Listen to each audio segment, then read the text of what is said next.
My beloved child, do not be afraid when the eyes within your soul begin to recognize the things you once overlooked. At times, you may think that this awakening is a burden, because it causes you to see the instability behind a smile, the calculation hidden beneath sweet words, and the paths that seem wide open, yet are covered with a dangerous mist. But I say to you, what I allow you to see is not meant to make you live in suspicion, but to help you walk in wisdom. Your word is a lamp to my feet and a light to my path. Psalm 119, 105. And wherever that light shines, you do not need to tremble before what is exposed there. Darkness is only frightening while it remains concealed. Once I have shone my lamp upon it, it no longer has the power to use surprise to make you stumble. Therefore, be at peace. Discernment is not a curse, but armor that I place upon you in this new season. There are people who come near you with gentle words, yet your soul feels heavy. There are places that appear favorable on the outside, yet within you, you hear a soft prompting that says, do not step in too quickly. There are promises that sound very beautiful, yet the peace within you does not agree. Do not take those holy signals lightly. I am not teaching you to judge through bitterness, but I am teaching you to discern through purity. As it is written, beloved, do not believe every spirit, but test the spirits, whether they are of God. 1 John 4, 1. You do not have to open the door to every knock just because you are afraid of displeasing others. Nor do you need to shut your heart completely because you have once been wounded. I will teach you to recognize the difference between a door I have opened and a trap decorated with pleasant words and beautiful ideas. Remember, my child, spiritual sight does not operate through noise. It is like the dawn quietly spreading over the earth, needing no shout and yet causing everything to reveal its form. When I purify your vision, you will no longer be drawn away by a polished appearance. You will see what carries life and what only carries form, what bears the fragrance of truth and what is merely a beautiful vessel yet empty within. The lamp of the body is the eye. If therefore your eye is good, your whole body will be full of light. Matthew 6, 22. Therefore, what I am doing is not only helping you see others more clearly, I am also making your inner being brighter. When your heart is full of light, you will no longer choose from fear, loneliness, or lack, but from the fullness you have in me. I know there are times when you grow weary because you can no longer pretend that you do not see. You have once wished things could be simpler, wished you could feel less, wished you did not have to notice the subtle movements in the atmosphere around you. But, my beloved child, one who is called to step into maturity cannot forever live with the innocent eyes of a former season. Innocence may be beautiful, but wisdom protects the precious thing I have placed within you. When wisdom enters your heart, and knowledge is pleasant to your soul. Proverbs 2:10. I am not making you hard-hearted. I am making you watchful, yet gentle, discerning, yet compassionate, able to walk away from what is toxic without needing to hate, able to keep distance without losing love. Look again at the story of Elisha and his servant. When the enemy army surrounded the city, the servant saw only danger and fear. But Elisha did not see with eyes limited by the earth. He prayed, Lord, I pray, open his eyes that he may see. 2 Kings 6:17. And when the servant's eyes were opened, he saw the mountain full of horses and chariots of fire all around Elisha. Do you see? I open eyes not only so you may see the enemy, but also so you may see the protection that is greater than the enemy. I allow you to recognize danger, but I also want you to recognize that my army is standing around you. If you only see what is wrong and forget to see my presence, you will become weary. But when you see both the danger and the covering, you will walk with holy calmness. Therefore, When a truth is revealed, do not rush into panic. Bring it before me. When you sense that something is not right, do not immediately condemn, and do not quickly deny that feeling either. Be still, ask, listen, and allow my peace to act as the judge within your heart. If any of you lacks wisdom, let him ask of God, who gives to all liberally. James 1:5. I do not want you to live by blind suspicion. I want you to live by clear guidance. Some things I will confirm through words. Some things I will confirm through circumstances. And some things I will confirm through a deep peace that no one can counterfeit. My beloved child, the light within you will make some people uncomfortable, not because you have done anything wrong, but because truth always has the power to expose. Some will avoid your gaze because they do not want to be seen in truth. Some will no longer be able to continue playing their old role before you, because the presence I have placed within you makes the mask grow heavy. But do not take this as a reason for pride. Vision is not given so that you may consider yourself higher than others, but so that you may walk in deeper humility. All things are naked and open to the eyes of him to whom we must give account. Hebrews 4:13. If I allow you to see, it is so that you may pray more rightly, choose more wisely, and guard your heart from bonds that do not belong to me. Then the time will come when you understand that discernment does not take away your softness. It only removes the gullibility that once wounded you. You can still love, but you do not need to hand the keys of your heart to everyone. You can still forgive, but you do not need to return to the place from which I have pulled you out. You can still hope, but you do not need to ignore the warning voice of the Holy Spirit. Your ears shall hear a word behind you, saying, "This is the way, walk in it." Whenever you turn to the right hand or whenever you turn to the left, Isaiah 30:21. That voice will not always thunder. Many times it will be gentle like a breath, yet enough to keep you from going astray. Therefore, receive this season in which your eyes are being opened with gratitude. I do not leave you in a world full of mixture without giving you light.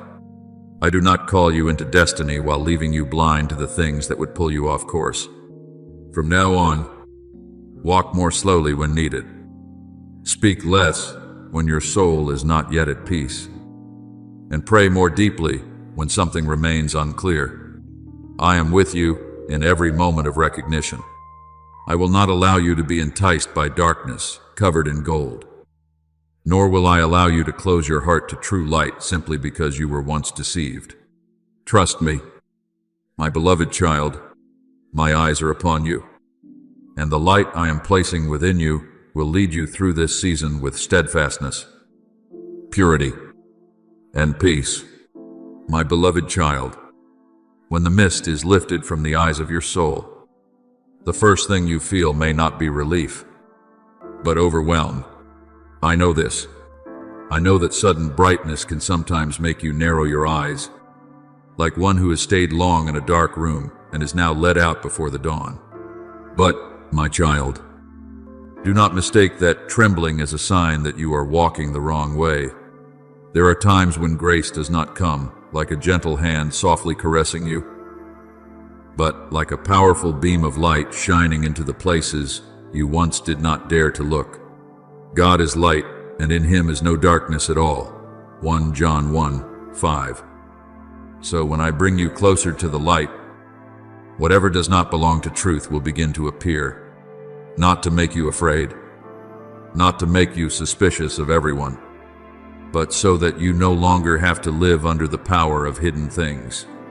I see your heartache when a familiar face suddenly no longer looks like the image you once held in your heart. I see the silence that falls within you when you realize that a word you once trusted did not carry the purity you believed it had. I also see the quiet sorrow when you realize that some people you love still stand in a place very different from what you had hoped. But, my child, truth hurts for a moment, while illusion hurts for many seasons. I did not awaken you in order to break you. I awakened you so that you would no longer continue embracing shadows and calling them shelter. As it is written, you shall know the truth, and the truth shall make you free. John 8:32. Truth does not come as an enemy of your heart. Truth comes as the key that opens the prison door you had grown so accustomed to that you thought it was home. Therefore, when you begin to recognize distortion in an atmosphere, unrest in an invitation, or dishonesty behind a kind appearance, do not be quick to condemn yourself as though you are judging. Judgment comes from pride and bitterness, while discernment comes from watchfulness and holy peace. I am not teaching you to look at others with a harsh gaze. I am teaching you to see all things with eyes that have been washed in my light. He who is spiritual judges all things. 1 Corinthians 2:15. Meaning that such a person does not allow appearances to lead him, nor does he allow old emotions to cloud the voice of the Holy Spirit. You do not need to announce everything you see. There are things I allow you to recognize not so that you may speak them out, but so that you may pray. Keep distance, choose the right rhythm, and protect what I have placed within your heart. Remember Hagar in the wilderness, when she was exhausted, desperate, and thought her child would die because there was no water left. She wept in helplessness, but I heard the voice of the child and sent an angel to speak to her. Then Scripture says, God opened her eyes, and she saw a well of water. Genesis 21:19. Do you see? The well had already been there, but in her pain and fear, her eyes had not seen it. When I open your eyes, I do not only show you what is dangerous, I also show you the source of life that you once missed. I do not only expose what is false, I also show you the way out. I do not only allow you to recognize those who are not sincere, I also prepare purer connections for you. My revelation always comes with my care. If I show you the wilderness, I will also show you the well. Perhaps you are grieving because you have to release an old belief, an old image, or an attachment you once thought would walk with you for a long time. But my child, there are things that seem precious while they remain unclear. Yet when light shines upon them, they reveal that they do not have the strength to uphold your soul. Do not mourn illusions simply because they once made you feel less alone. I am leading you out of cracked vessels and bringing you to the fountain of living water. My people have committed two evils. They have forsaken me, the fountain of living waters, and hewn themselves cisterns, broken cisterns that can hold no water. Jeremiah 2:13. I do not want you to keep drinking from a place that makes you thirstier. I want you to return to the pure stream, where truth does not dry you up, but restores you. Do not let awakening become a burden. My beloved child, when your eyes become brighter, you do not need to carry everything you see on your shoulders, as though you must fix the whole world. There are things I allow you to see simply so you will know not to step into them. There are things I allow you to feel simply so you will stop before it is too late. There are motives I expose simply so you will not give your heart to a place that does not know how to guard it. Keep your heart with all diligence, for out of it spring the issues of life. Proverbs 4:23. Guarding your heart does not mean closing your heart in fear. Guarding your heart means knowing what is worthy to enter the hidden depths, what should only be entrusted to prayer, and what must be placed back at my feet before you walk away in peace. I also want you to understand that when a person or a situation is revealed, your first task is not to react, but to return to me. Let me interpret what you see. Sometimes you have only seen a small piece, while I see the entire tapestry. Sometimes what you sense is a warning to stay away. Sometimes it is an invitation to intercede. Sometimes it is a reminder that you yourself still need healing from the habit of trusting appearances. Therefore, slow down in the light, be still, and know that I am God, Psalm 46, 10. Mature discernment is not hurried, not noisy, and does not boast about knowing much. It is quiet, like a watchman guarding a city, alert but not panicked, steadfast but not hardened. There will be days when the eyes of your soul are opened wider, and you will hear many things moving within your heart at once. An old memory may rise up and call you back to the place that once wounded you. An old fear may whisper that you will be abandoned again. A wound not yet fully healed may try to interpret the present through the darkness of the past. But my child, not every voice that echoes within you is my voice. I want you to learn how to recognize the fragrance of my voice among those mingled sounds. My sheep hear my voice, and I know them, and they follow me. John 10:27. My voice may be firm, but it is not cruel. My voice may correct, but it does not humiliate. My voice may tell you to stop, but it does not push you into panic. My voice always carries light, so that even when you do not yet know everything, you still know how to keep walking in peace. Do not confuse pressure with guidance. The things that come from fear often force you to decide immediately in the midst of confusion, to speak before your heart is at peace, to run before you have prayed and asked. But the wisdom from above is different. The wisdom that is from above is first pure, then peaceable, gentle, willing to yield, full of mercy and good fruits. James 3:17. If a voice causes you to become bitter, withdrawn, chaotic, or endlessly self-condemning, bring it before my light. If an emotion makes you want to tear everything down in a single moment, remain with me for one more breath. I do not lead you through the storm of urgency. I lead you through deep certainty, like a quiet stream that still has enough strength to smooth the stones over time. Remember Samuel when he was still a child in the temple. At night, he heard a voice calling his name, but at first he did not recognize that it was my voice.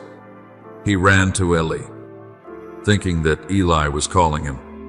Once, then twice, then 3 times, until Eli understood that I was the one awakening that child.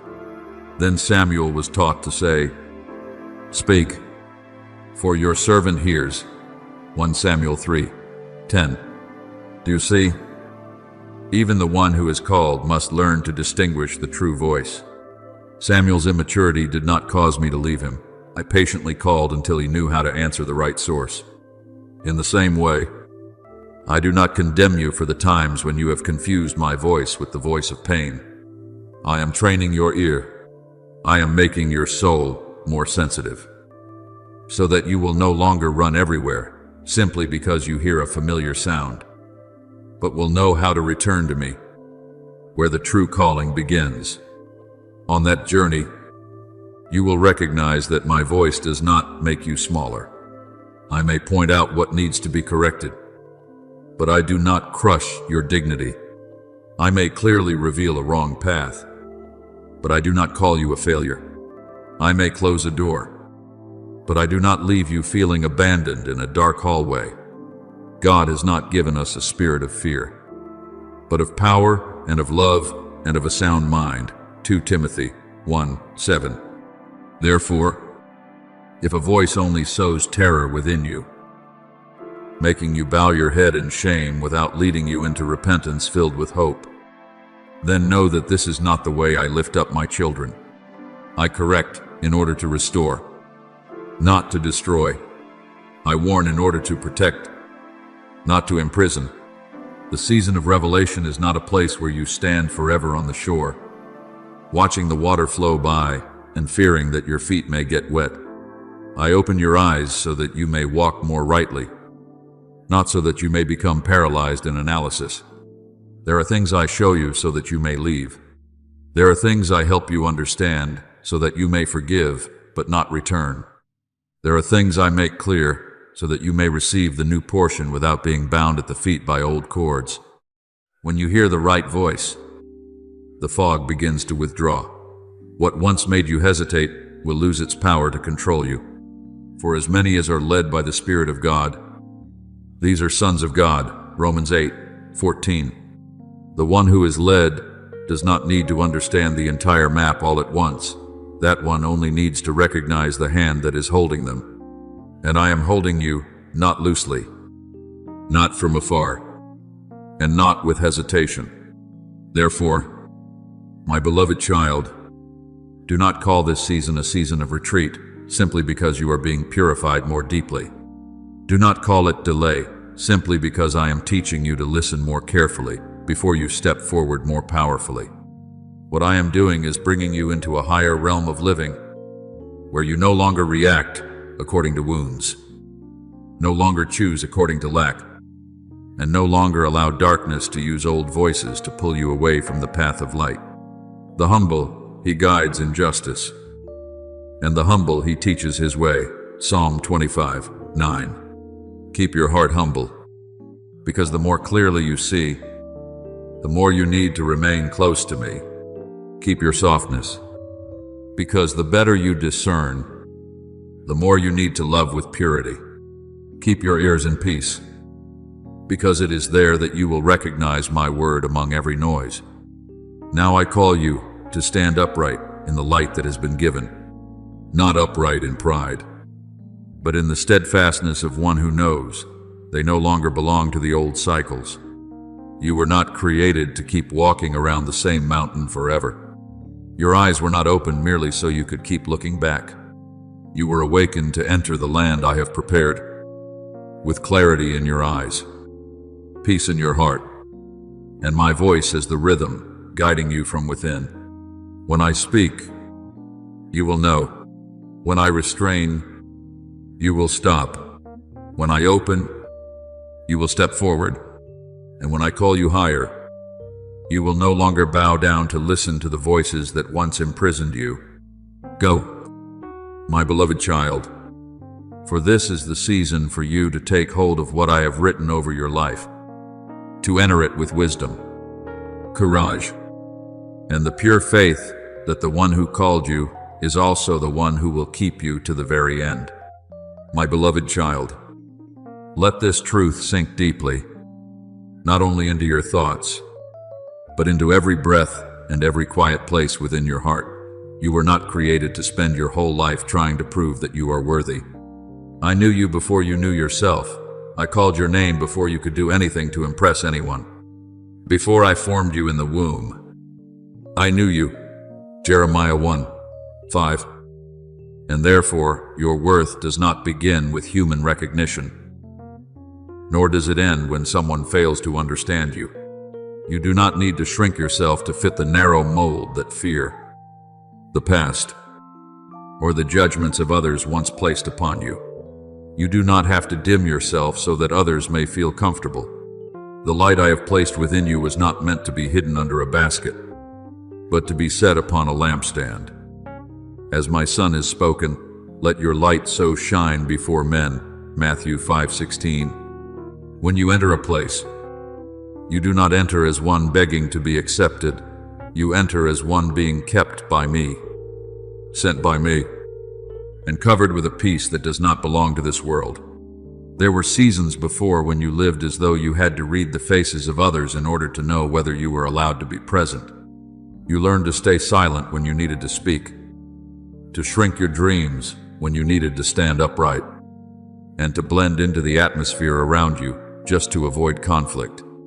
But my child, true peace does not come from pleasing everyone. True peace comes from being in the exact place where I have set you. Peace I leave with you. My peace I give to you. Not as the world gives do I give to you. John 14:27. My peace does not require you to lose yourself in order to maintain a false appearance of calm. My peace makes you steady in rooms filled with pressure, in conversations full of emotion, and under the gaze of eyes that do not know how to see you in truth. From now on, you do not need to bow your head before the insecurity of others. You can be gentle without being weak, humble without erasing yourself, loving without allowing your soul to be controlled. I want you to understand that the vision I am opening within you is not only so you may recognize danger, but also so you may build the future upon a different foundation. In the past, you may have asked, what if I fail? What if I am rejected? What if I take the wrong step? But now, the deeper question is not what fear is saying, but where I am leading you. The Lord, He is the one who goes before you. He will be with you. He will not leave you nor forsake you. Do not fear nor be dismayed. Deuteronomy 31:8. When you know that I go before you, the future is no longer a dark territory threatening you, but a field waiting for the footsteps of obedience. You do not need to hold every piece of evidence in your hands before you believe. You only need to know whose hand is leading you.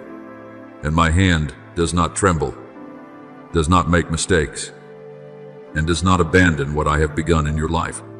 Remember Gideon, my child, when my angel came to him. He was not standing on the battlefield in the posture of a hero. He was threshing wheat in the winepress because he feared the Midianites. He saw himself through the threat of his circumstances, through the smallness of his family, and through the helplessness that had weighed heavily upon the people. But I did not call him according to his fear. I called him according to what I had placed within him. The Lord is with you, you mighty man of valor. Judges 6:12. Do you see? I did not wait for Gideon to feel strong before calling him strong. I spoke his identity first, then led him into the truth of that identity. In the same way, you do not need to wait until you no longer tremble before you step forward. You do not need to wait until everyone agrees before you obey. I call you by the name heaven knows, not by the name fear has given you. Therefore, when you stand among family, among longtime friends, or in a workplace filled with quiet pressures, remember that you no longer live like a leaf blown about by the emotional winds of others. You carry within you a different atmosphere, not one you have created by yourself, but one I have poured out upon you. The kingdom of God is not eating and drinking, but righteousness and peace and joy in the Holy Spirit. Romans 14:17.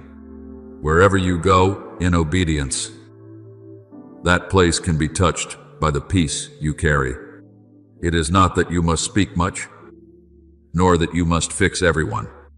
Sometimes it is enough that you do not react according to the old patterns, that you do not take on a story that does not belong to you, that you do not allow the chaos of others to become the law that governs your heart. Then the light has already begun its work. A healed presence carries more power than many explanations. I no longer want you to love from a place of lack. I do not want you to serve in the hope of being recognized, to sacrifice in order to be kept, or to give quietly while hoping that someone will finally see your worth. You will love from the place where I have filled you, serve from the place where I have set you free, and build from the place where you know you belong to me. For by grace you have been saved through faith. For we are His workmanship, created in Christ Jesus for good works. Ephesians 2:8-10. You do not do good works in order to become my child. You do them because you already are my child. You do not live holy in order to purchase love. You live in the light because love has touched you first. When the source within you changes, everything you do carries a different fragrance. What I have placed within you was not given so that you would have to sustain yourself alone.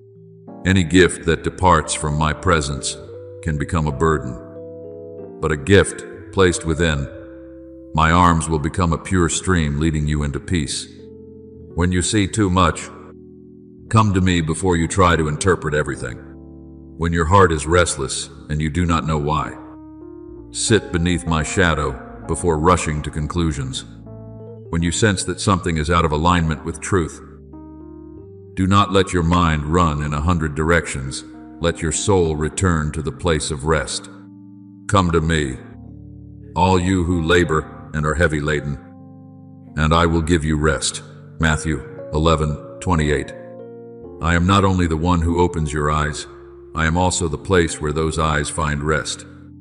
I do not only give you recognition, I also give you balance, so that you will not be drained by that very recognition. You do not need to hold everything you see within your heart. Some things only need to be laid down at my feet, and then you must allow me to handle them according to eternal wisdom. Remember that spiritual sensitivity is not an invitation for you to become isolated. Darkness often wants to turn a gift into loneliness, making you think that no one understands you, that you must carry every signal, every warning, every hidden thing exposed before your eyes by yourself. But I say to you, what I reveal is always meant to draw you closer to me. Call to me, and I will answer you, and show you great and mighty things, which you do not know. Jeremiah 33:3. If I allow you to see something you do not yet understand, then I also invite you to ask me about it. If I allow you to feel a certain unrest, then I am also ready to show you how to walk in peace. You are not a watchman on the city wall in the night without a master. I am the one standing with you upon the wall, the one who knows who is coming from afar, who knows which voice is true, which door must be opened, and which door must be closed to keep you from harm.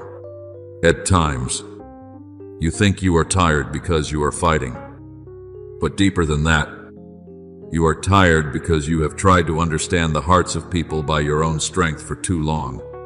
You listen, you observe, you analyze, you blame yourself, and then you wonder again whether you are being too sensitive. But my child, I did not call you to discern so that you would be trapped in the cycle of speculation. I called you to discern so that you would know how to bring all things before me. The peace of God, which surpasses all understanding, will guard your hearts and minds. Philippians 4:7. Do you see? I did not say that you would understand everything before you had peace. I said that my peace can guard you beyond even what you do not yet understand. When something is revealed and you do not yet know what to do with it, do not quickly turn it into a verdict. Let it become an invitation to prayer. There are things you recognize not so that you may confront them immediately, but so that you may step back, guard your heart, wait for the right time, and walk according to my clear guidance. I also open your eyes so that you may recognize which path truly belongs to you. Not every door that shines before you is a door I have opened. Not every invitation that sounds beautiful carries my seal. Not every familiar connection is allowed to continue with you into the new season. There were places you once wanted to enter because they promised recognition, but I stopped you because behind them was exhaustion. There were people you once tried to keep because you were afraid of losing what was familiar, but I exposed their motives so that you would no longer mistake chains for attachment.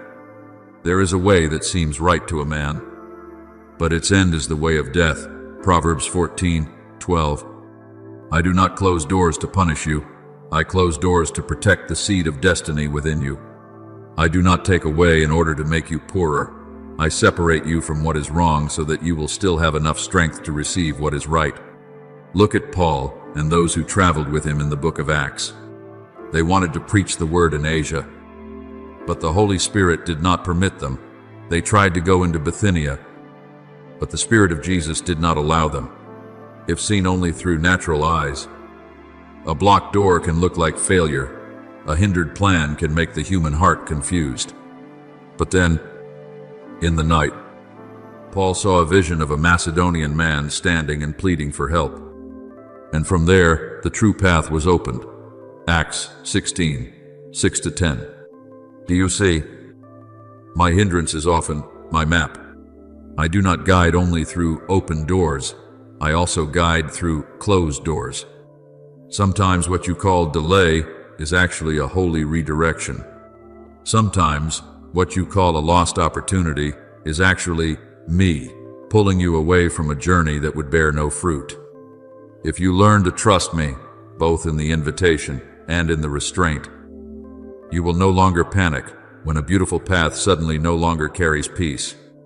Therefore, do not see the times when I clarify motives, environments, or connections as limitations upon your life. Revelation is a lamp placed along the road, so that you no longer have to walk by vague emotions. In the past, you may have followed the place that made you feel needed, even though that place drained you. You may have stayed with what wounded you simply because it was familiar. You may have chosen according to the voice of lack, then later wondered why you kept returning to the same sorrow. But today, I am teaching you another way to live. If the Son makes you free, you shall be free indeed. John 8:36. Freedom is not only leaving behind what is clearly binding, freedom is also no longer being attracted to things that are beautifully decorated, yet still lead you back into old cycles. When you see clearly, you do not lose your softness. You simply become less easily deceived. When you recognize rightly, you do not become cold. You become more faithful to what I have entrusted to your life. In the days ahead, learn to live more slowly under my guidance. Do not rush to explain every feeling so that others may understand.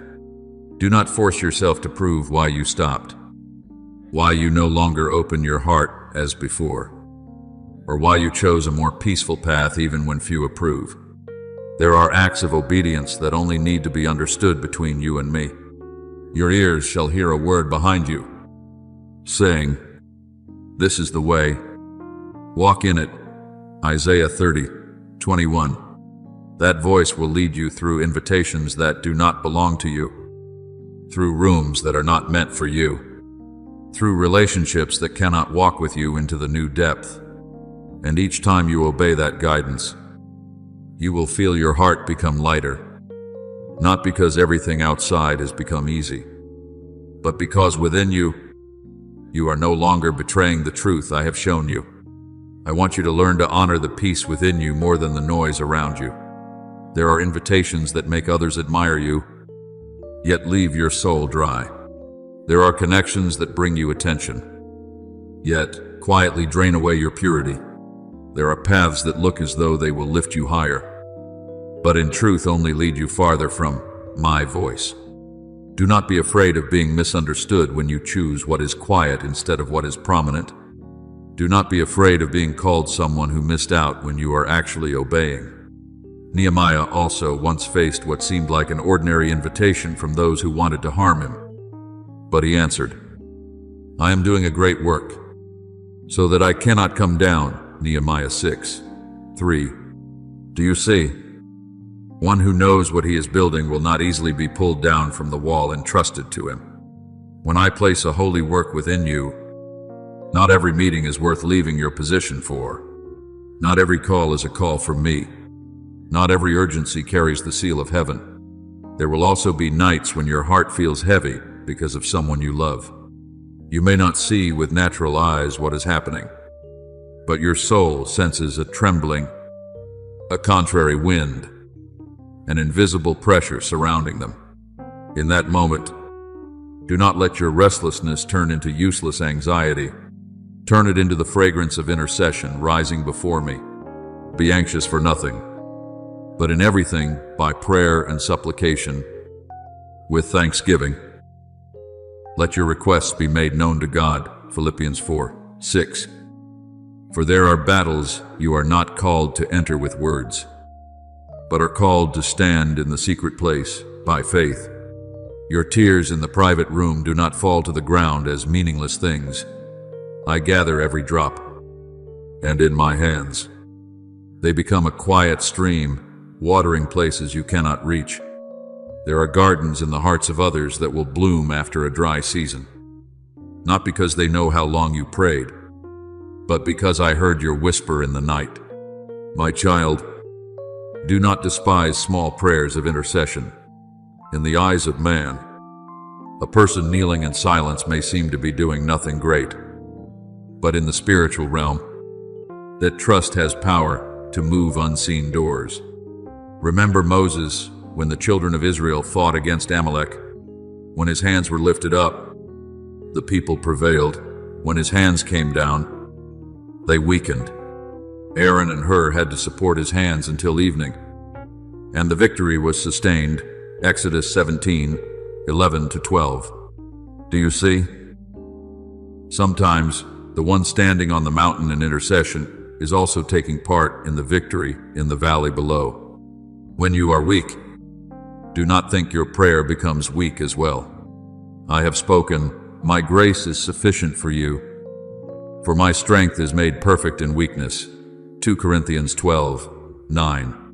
Precisely where you no longer rely on your own strength, my power has room to be revealed in its purest way. I also bless your eyes, not so that you may look at people with severity, but so that you may recognize what needs to be loved, what needs to be avoided, and what needs to be entrusted to me.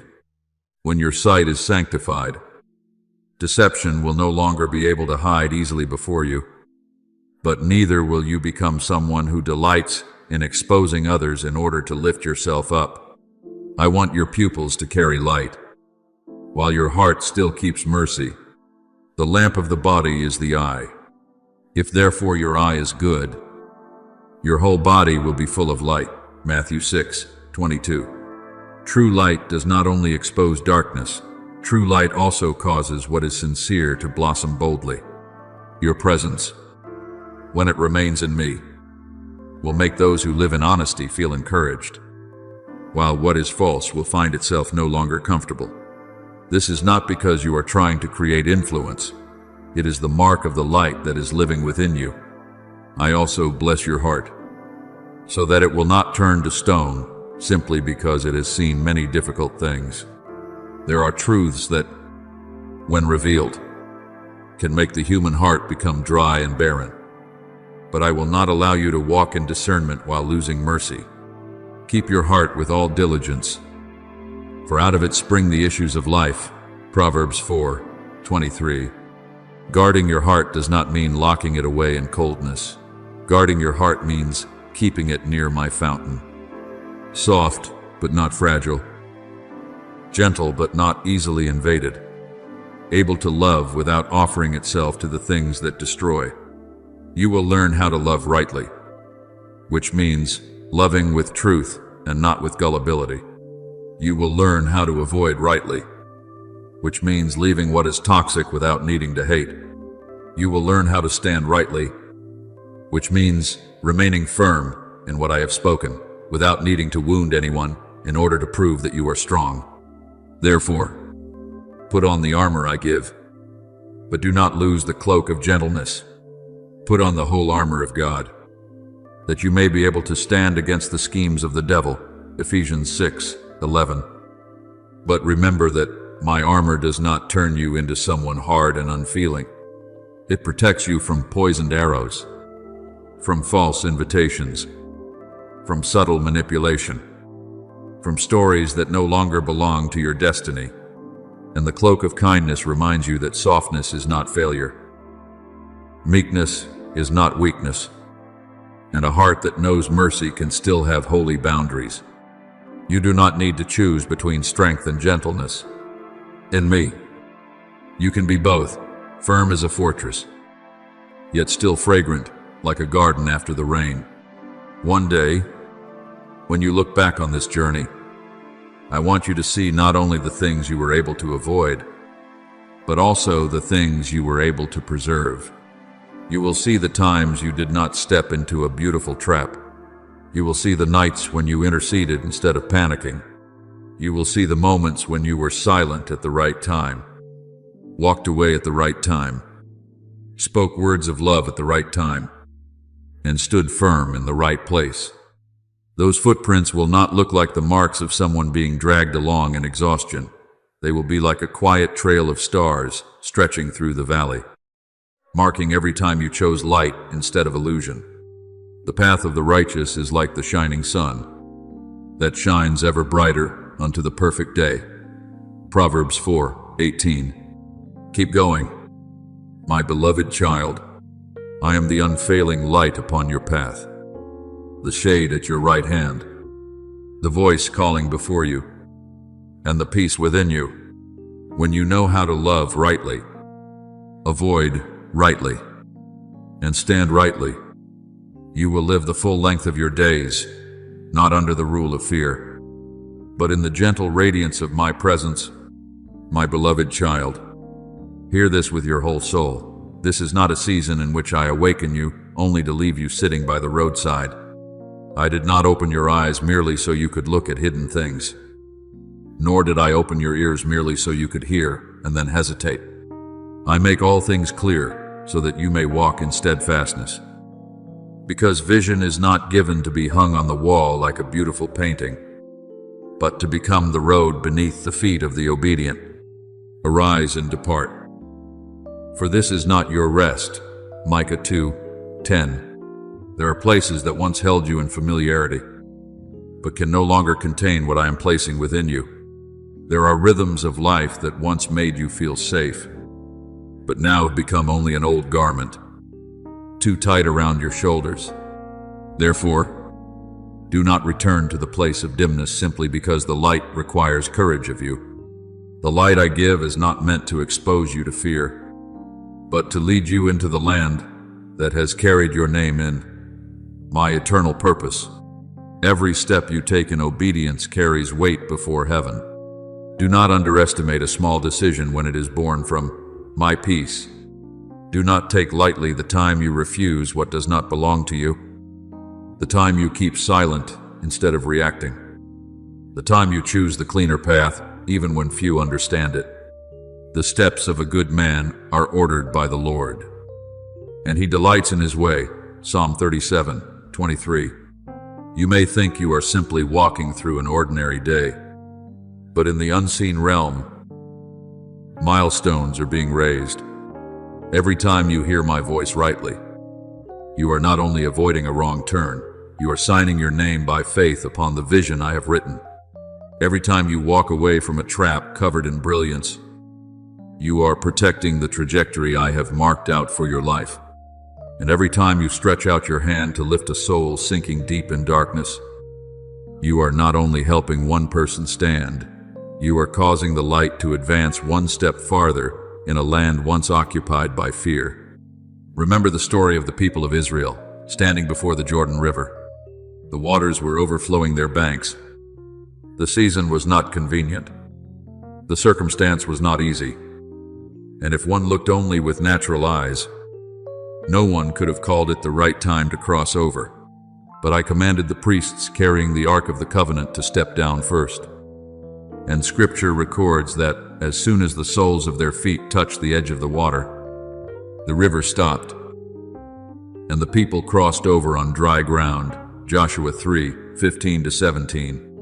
Do you see? The waters did not part while they were still standing far away. Endlessly observing, the waters parted when obedient feet touched the place I had shown. In the same way, there are openings in your life that will not appear until you step according to my word. You do not need to see the entire road before you begin. You only need to know that the one who calls you is faithful. For the Lord will perfect that which concerns me. Psalm 138:8. I am not bringing you into a season of receiving so that you may store up blessings like someone afraid of lack. What I entrust to you will flow through you. What I open within you will open a way for others. What I heal in you will become fragrant oil poured upon wounds you never knew you would one day touch. Freely you have received. Freely give. Matthew 10:8. You will receive in order to release, not to lock away. You will be filled in order to sow, not to keep everything for yourself. You will stand in authority not to be higher than anyone, but to serve with a purity no longer ruled by the need to be recognized. I will bring beside you those who need the light you have learned to guard, the prayer you have learned in the secret place, and the discernment you have paid for through tears and obedience. Do not be afraid when the responsibility becomes greater, for my grace will also become deeper. Therefore, settle the armor of peace firmly upon your shoulders. Do not put on the armor of your old defensiveness, the kind that made you hard, suspicious, and isolated. Put on the armor of light, for the night is far spent. The day is at hand. Therefore, let us cast off the works of darkness, and let us put on the armor of light. Romans 13:12. My peace will be a fortress around your heart. Noise may knock at the gate. Words of doubt may whisper from afar.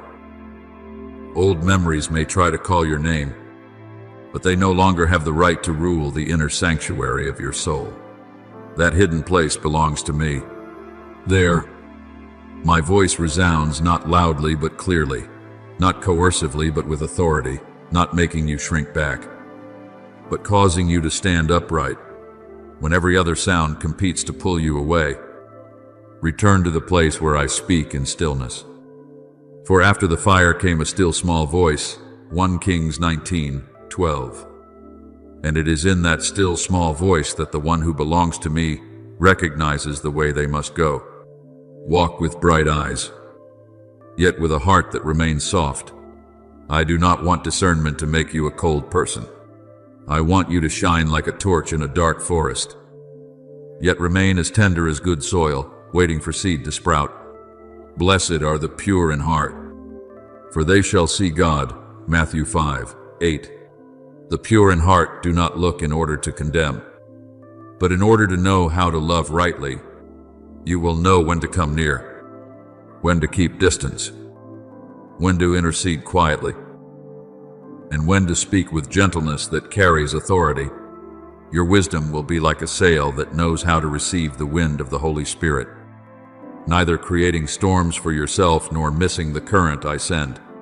Your feet will be swift, like the feet of a deer upon the mountainside, not because of haste, but because you have learned the lightness of one who no longer carries burdens that do not belong to them.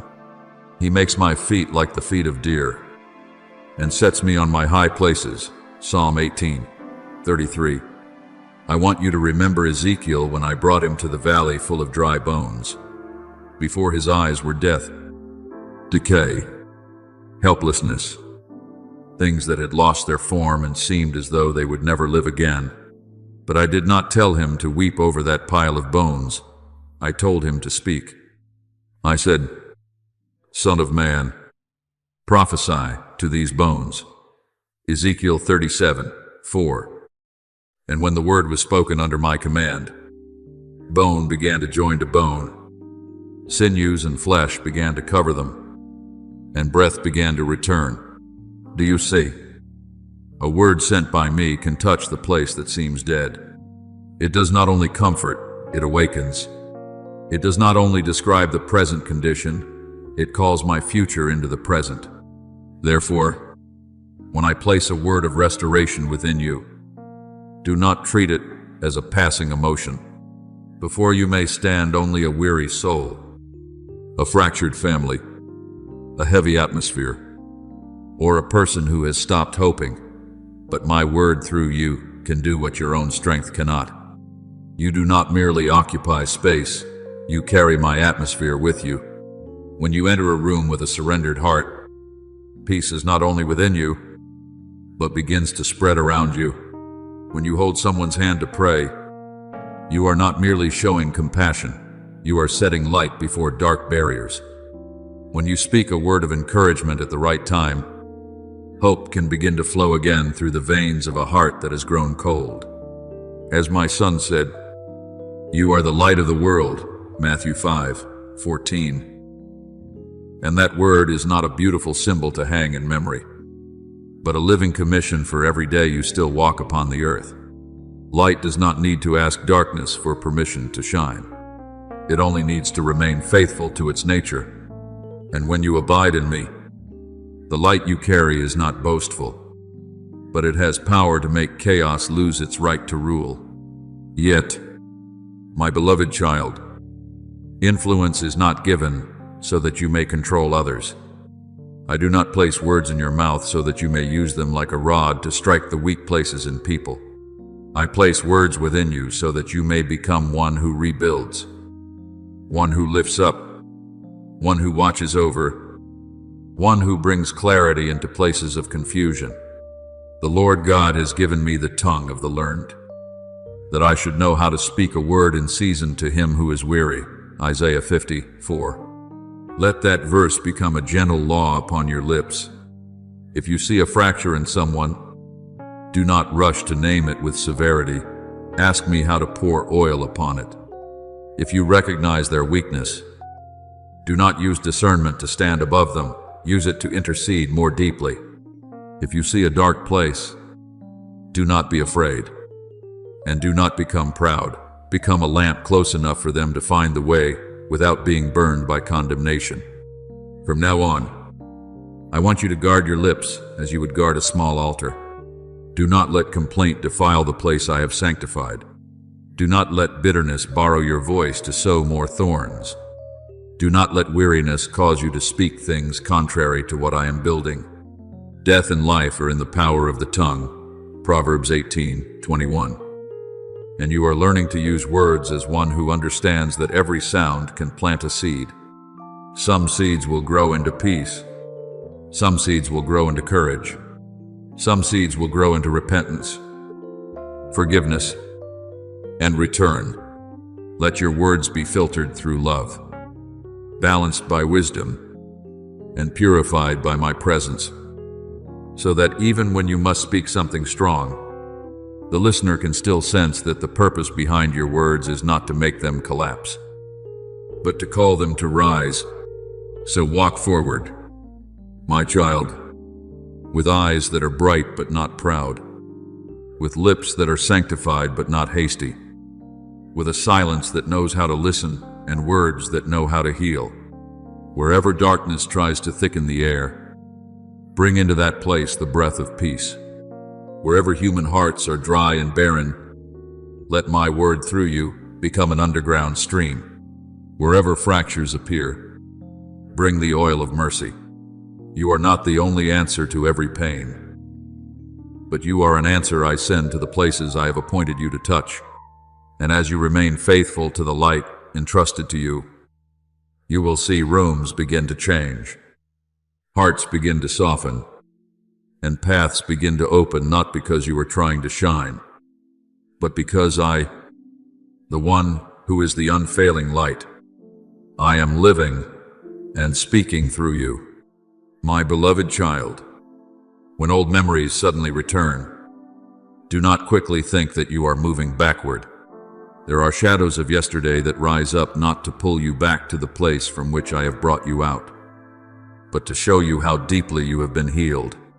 Before, even a small sound from the past was enough to make your heart shrink back, but now, when it passes through your mind, you can place your hand upon your chest and recognize, I am still here. Peace is still here. Light is still here. The Lord is near to those who have a broken heart, and saves such as have a contrite spirit. Psalm 34:18. I do not despise your old broken pieces. I enter them with the gentleness of a father who knows every crack. Not to blame you for having once been wounded, but to turn the place that once bled into a place from which pure mercy flows. There were nights when you thought your tears only fell in silence, with no one hearing, no one understanding, and no one close enough to know how your soul had struggled. But my child, not one drop has fallen outside my sight. You number my wanderings, put my tears into your bottle. Psalm 56:8. What people overlook, I remember. What you cannot explain, I hold tenderly. Those tears do not make you weaker in my hands. They become holy water that washes your vision clean, so that you no longer mistake emptiness for love, no longer call manipulation attachment, no longer confuse the one who turns away with the one who has been sent.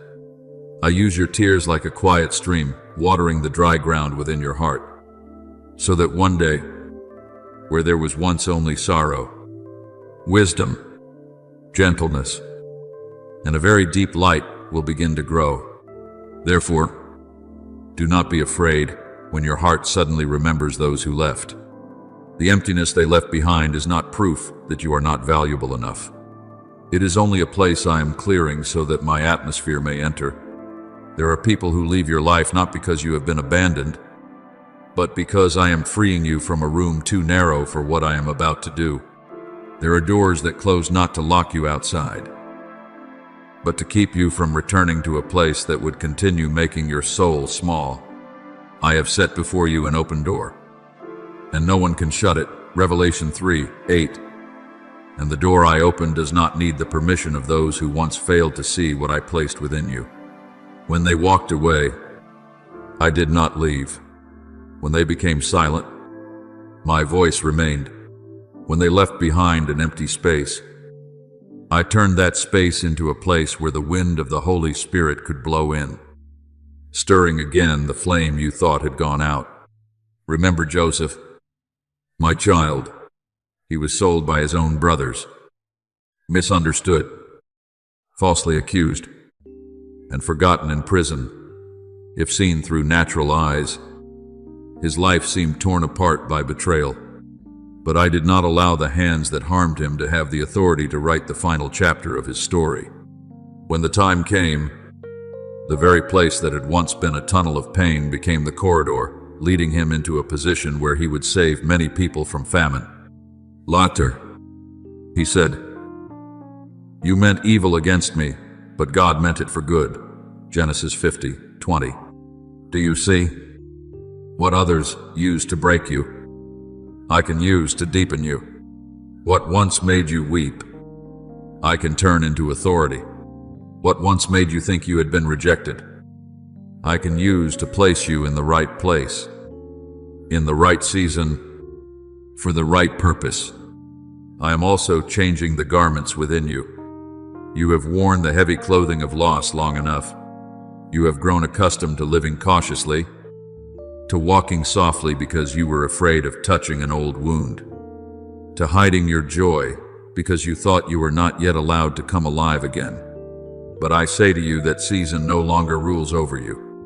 He gives beauty for ashes, the oil of joy for mourning, the garment of praise for the spirit of heaviness. Isaiah 61:3. I do not only dry your tears, I anoint the place that once cried.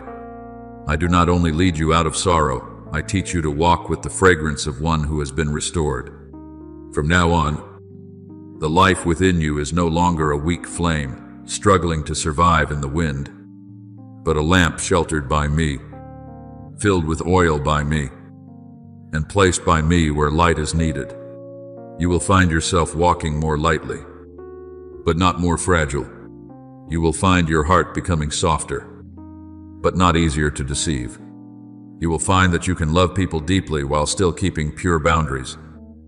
Remember the past without being possessed by it, and look at the things that once hurt you without bowing your head before them anymore.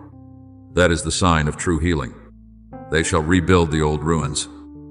They shall raise up the former desolations. Isaiah 61:4. I am rebuilding within you the places that seemed unable to stand anymore. I am turning desolation into a garden, ashes into fertile soil, memories into lessons, and loss into a doorway for mature mercy. Therefore, when the past knocks at the door, you no longer need to open it and let it become the master of the house again. You can look at it with eyes that I have washed clean and say within your heart, I have learned. I have wept. I have been kept. And I am moving forward. You do not need to deny what happened in order to prove that you are strong. True strength is knowing how to place everything into my hands and not allow what has passed to define the future. Forgetting those things which are behind and reaching forward to those things which are ahead. Philippians 3:14 does not mean pretending you were never hurt. It means the pain is no longer a cord binding your feet. You move forward not because the memory has disappeared, but because its power has been broken in. My light. Go, my beloved child, as one who has survived, but no longer merely survives. Go as one who has been anointed to release fragrance, healed in order to heal, lifted up in order to lift others up. Wherever you go, do not carry the darkness of what was lost. Carry the fragrance of what I have restored. Your footsteps are no longer the footsteps of one who is running away, but the footsteps of one who has been sent.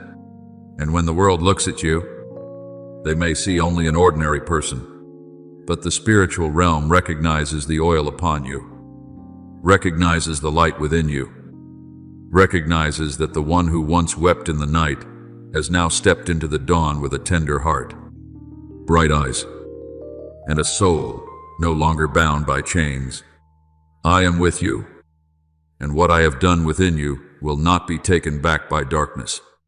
My beloved child, listen with the deepest place within your soul.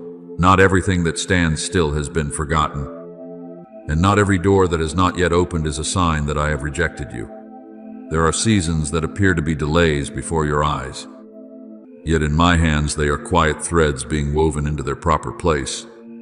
There are silences that make you think I am not speaking, but in truth, within that silence, I am causing your roots to grow deeper, your heart to become softer, your ears to become clearer, and your eyes to become strong enough to behold what, had you seen it too soon, would have overwhelmed you. To everything there is a season, and a time for every purpose under heaven. Ecclesiastes 3:1. Therefore, do not call the season of preparation abandonment, and do not call waiting failure. A farmer does not dig up the seed every day to see whether it has sprouted. He trusts that beneath the silent soil, life is doing its work. In the same way, beneath the days you think are ordinary, I am preparing a blossoming that, when its appointed time comes, no one will be able to deny. There are anxieties you once regarded as annoyances, but I want you to discern this. Not every stirring in the heart comes from fear. At times, it is my very gentle voice awakening you from a spiritual sleep, reminding you that you are no longer to live by old patterns of inertia. Watch and pray, lest you enter into temptation. Matthew 26:41. To be watchful does not mean straining yourself in suspicion, looking at everything with panicked eyes, or living as though danger were everywhere. Watchfulness in me is peace that remains discerning, tenderness that does not fall asleep, stillness that is not indifferent. Those who know that I am governing the seasons do not need to tremble before change. They recognize that the wind is shifting, but they do not panic, because they know the one who holds the wind is also holding their hand. I am not awakening you to make you afraid. I am awakening you so that you will not miss what I am opening. You are passing through a process I call the unveiling of light. I do not hastily pull back every curtain all at once, because I know your strength. I know your rhythm, and I know which parts must be healed before you can see without breaking. I do not hide the truth in order to manipulate you. I cover part of it until your heart is steady enough to receive it. As it is written, I still have many things to say to you, but you cannot bear them now. John 16:12. Do you see? Even truth must be given according to the timing of love. There were things I did not allow you to recognize before because you were still too quick to blame yourself. There were things I had not yet revealed because you still confused exposure with condemnation. But now, as your heart has been softened by me, as old wounds no longer govern the way you understand everything, I am beginning to lift one layer after another, so that you may look at your life not with fear, but with wisdom born from the light. What I am renewing is not only the circumstances around you, but the lens within you. If you only ask me to change what is outside while refusing to let me change the way you see, you will still carry an old mind into a new season. Therefore, I am doing a deeper work. I am renewing your thoughts, purifying the way you interpret, and healing the conclusions you once drew from pain. Do not be conformed to this world, but be transformed by the renewing of your mind, that you may discern what is the good, pleasing, and perfect will of God. Romans 12:2. When your mind is renewed, you will no longer see a closed door as humiliation, but will be able to recognize it as protection. You will no longer see someone leaving as proof that you are not good enough, but will be able to see that I am creating space for something healthier. You will no longer allow natural sight to rule your heart, because the light within will teach you to discern what comes from me and what merely has a beautiful appearance but carries no life. Perhaps you have realized that you are no longer as indifferent as before. Certain small words cause your heart to tremble. Certain atmospheres make you pause and seek me in prayer. Certain pains in others you can feel before they even open their mouths. You once thought that sensitivity was weakness, but I say to you, when it is placed under my guidance, it is the refinement of a soul being tuned. Like an instrument before it joins the song, each string must be adjusted, some tightened, some loosened, so that the sound does not stray from the rhythm. Your ears shall hear a word behind you, saying, "This is the way, walk in it." Isaiah 30:21. I am tuning your ears to hear that voice more clearly, tuning your heart so it will not be drowned out by the old noise, tuning your steps so that when the new season begins to resound, you will not walk out of alignment with the rhythm of heaven. Remember Daniel, my child. While he was in Babylon, he lived within a foreign system, amid the pressure to assimilate, amid sounds that sought to pull him away from holiness. Yet he did not allow his circumstances to determine the rhythm of his soul. He still opened his windows toward Jerusalem and prayed, still kept his heart watchful within the palace, still discerned what could be received and what had to be refused. In due season, I gave him understanding to comprehend hidden mysteries that others could not interpret. God gave these 4 young men knowledge and understanding in all kinds of literature and wisdom, and Daniel had understanding in all visions and dreams. Daniel 1:17. Do you see? Spiritual sharpness was not given to make Daniel detached from practical life. It helped him stand firm in a complex environment without losing his identity. In the same way, I am making you discerning enough to live in this world without being swallowed by this world. Therefore, do not blame yourself when you are no longer able to enter every place easily, no longer able to believe every word easily, no longer able to accept the things you once overlooked. That is not the harshness of a closed heart. It may be the sign of a heart being guarded by wisdom. So, always bring that sensitivity back to me, so it does not turn into suspicion, become judgment, or isolate you in the feeling that only you can see. If any of you lacks wisdom, let him ask of God, who gives generously to all. James 1:5.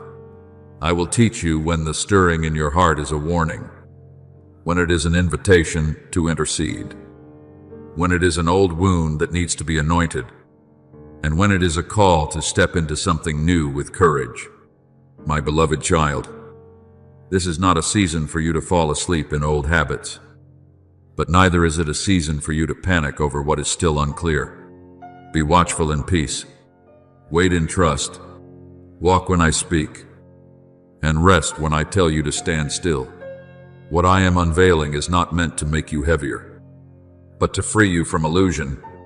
What I am preparing is not meant to delay your destiny, but to ensure that when you enter it, you are deep enough, bright enough, tender enough, and steady enough.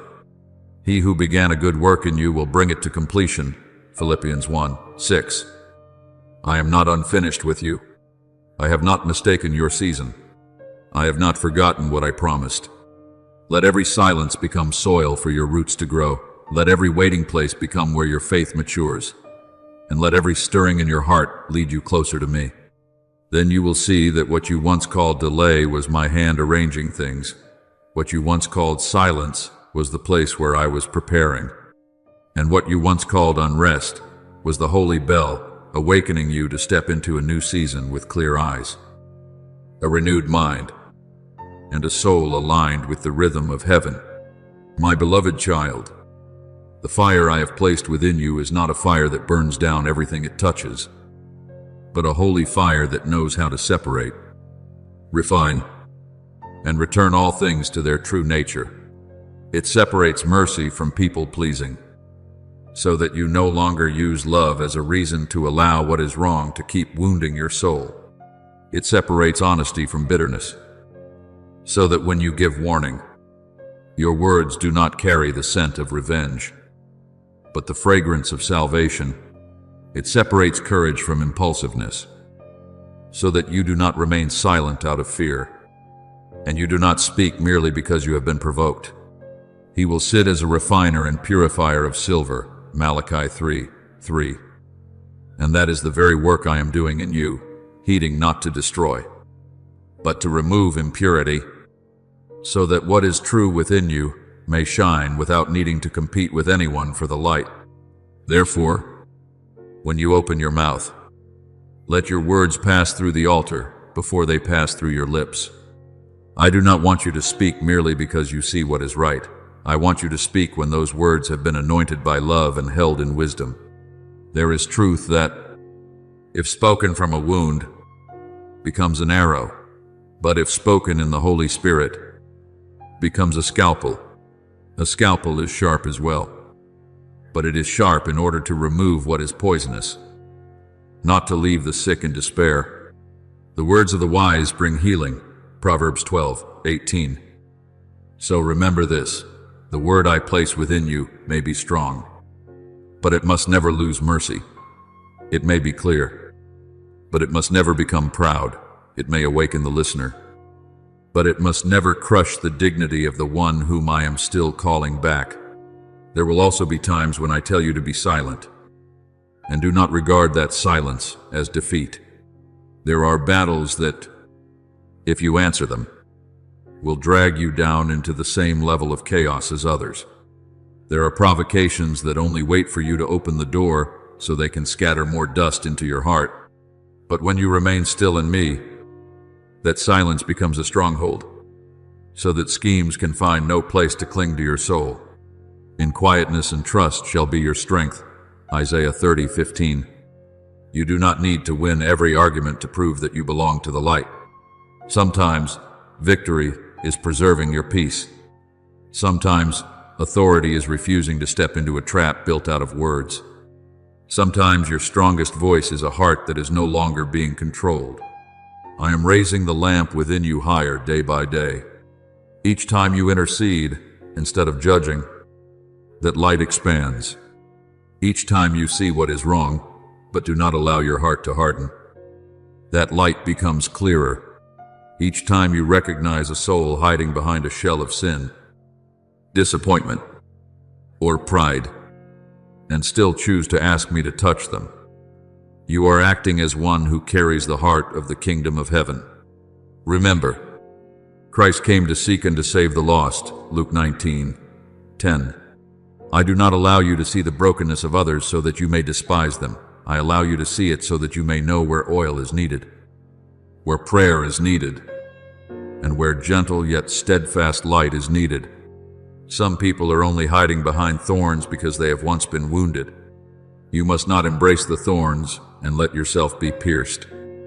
But do not forget that beneath those thorns, there is still a soul I am able to restore. Remember Esther, my child. She was brought into the palace, but her position was not meant only for her own safety.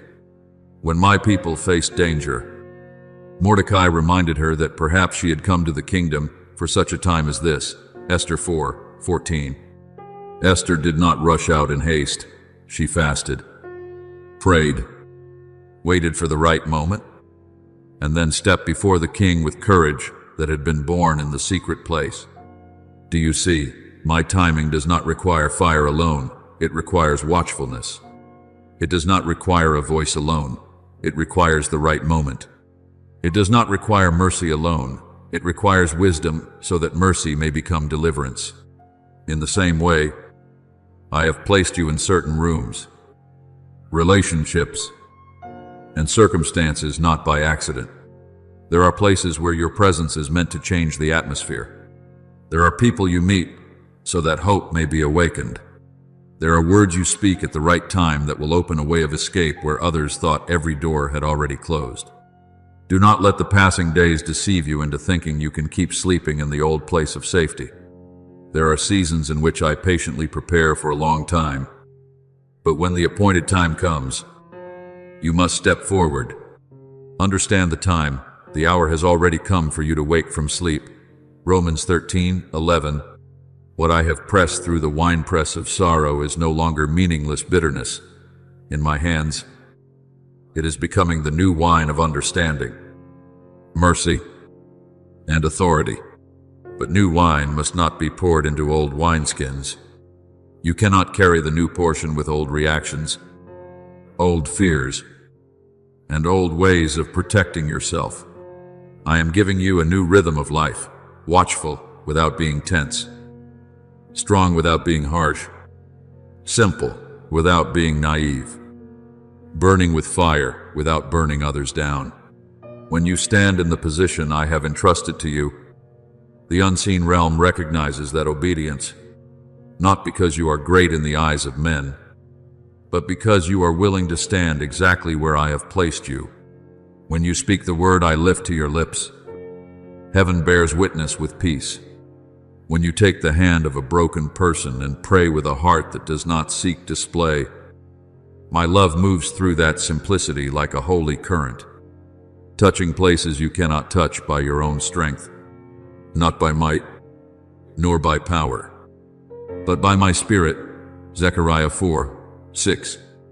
You do not need to make yourself the savior of anyone. I am the Savior, but you can become a hand I use, a voice I anoint, a lamp I set in the midst of darkness that needs light. So walk forward, my beloved child, with a fire that has been refined and a heart that has been softened. Do not let what you see make you hard. Do not let what you know make you proud. Do not let the weight of the moment make you forget that I am still your resting place. Speak when I tell you to speak. Be silent when I tell you to be silent. Move forward when I open the way, and stop when peace withdraws. You are stepping into the portion of life I prepared beforehand, where the light does not only shine for you, but through you shines upon others.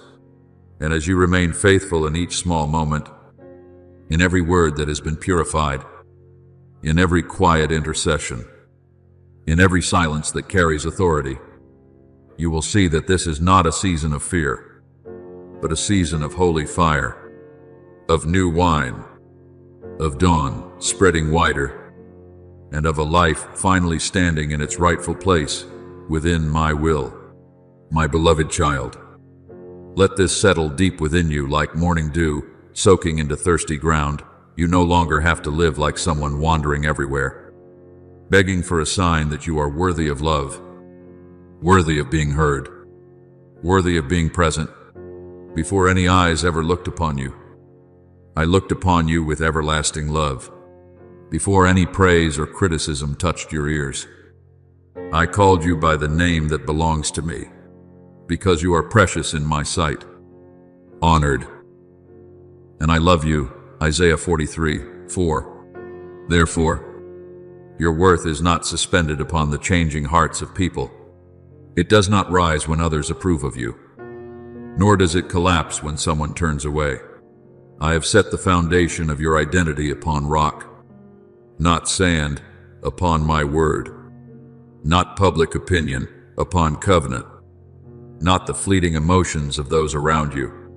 I have entered the deepest place of your heart and wiped away the layers of shame that once made you see yourself through a distorted mirror. There were times when you thought humility meant making yourself very small, speaking very little, hiding your light carefully, so that no one would be uncomfortable with your presence. But my child, that is not humility that comes from me.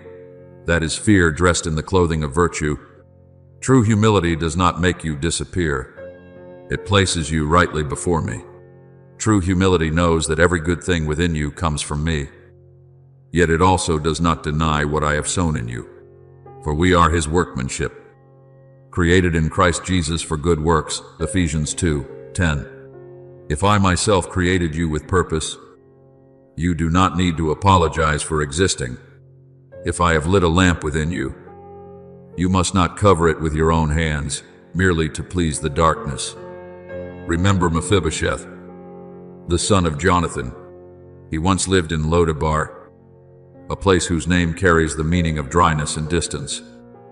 Like someone who thought his fate was only to remain as the remnant of a lost royal household. He was lame in his feet, carrying within his body the mark of an old tragedy, and perhaps he had grown accustomed to the feeling of being forgotten. But King David called him forward, not to condemn him, but to restore his place because of the covenant with Jonathan. David declared that Mephibosheth would always eat at the king's table. 2 Samuel 9:7. Do you see? The table was not prepared because Mephibosheth proved himself worthy. The table was prepared because covenant spoke on his behalf. In the same way, when I prepare a table for you, you do not need to push and struggle for a seat. You prepare a table before me in the presence of my enemies. You anoint my head with oil, my cup overflows. Psalm 23:5. What I give is not a reward for striving, but a sign of love and choosing that comes from me. Therefore, when you enter a room, do not enter like someone afraid that you are disturbing the atmosphere. Enter like one who carries an anointed peace, not the false peace of someone who avoids every conflict, but the deep peace of one who knows I am present. There are rooms filled with tension that will soften, not because you say many words, but because your soul no longer resonates with chaos. There are hearts clenched tight that will sense a place of rest when you are present. Because the peace I have placed within you is like the fragrance after rain, gentle, yet deeply penetrating. Blessed are the peacemakers, for they shall be called children of God. Matthew 5:9. But understand this rightly. My beloved, making peace does not mean you must sacrifice truth so everyone can remain temporarily comfortable. True peace comes when the rhythm of your heart is aligned with mine, and from that place you bring uprightness, gentleness, and discernment into what is disordered. I also do not want you to continue living under the shadow of the fear of failure. Failure may touch a plan, slow down a journey, or correct a direction, but it has no right to touch the identity I have placed within you. One misstep does not make you rejected. One difficult season does not mean I have left you.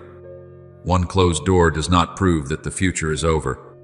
Though the righteous fall 7 times, they rise again. Proverbs 24:16. You do not stand firm because everything is always favorable. You stand firm because your feet are set upon my faithfulness. When the boat of your life at times leans under strong winds, remember that I am still the one who spoke to the sea, saying, "Peace, be still." Mark 5:treacheny. The waves may shake the boat, but they cannot overturn the word I have spoken over your life. From now on, do not shrink yourself in order to preserve a kind of harmony built only upon painful silence. If a relationship is peaceful only when you betray what I have spoken within your heart, that is not peace, but a chain covered with soft cloth. I am teaching you to say no without bitterness, to set boundaries without coldness, and to protect the path I have entrusted to you without needing to over-explain yourself.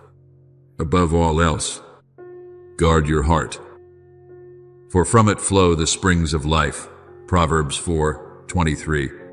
Boundaries are not sharp thorns meant to wound others. Boundaries are fences that keep the garden from being trampled.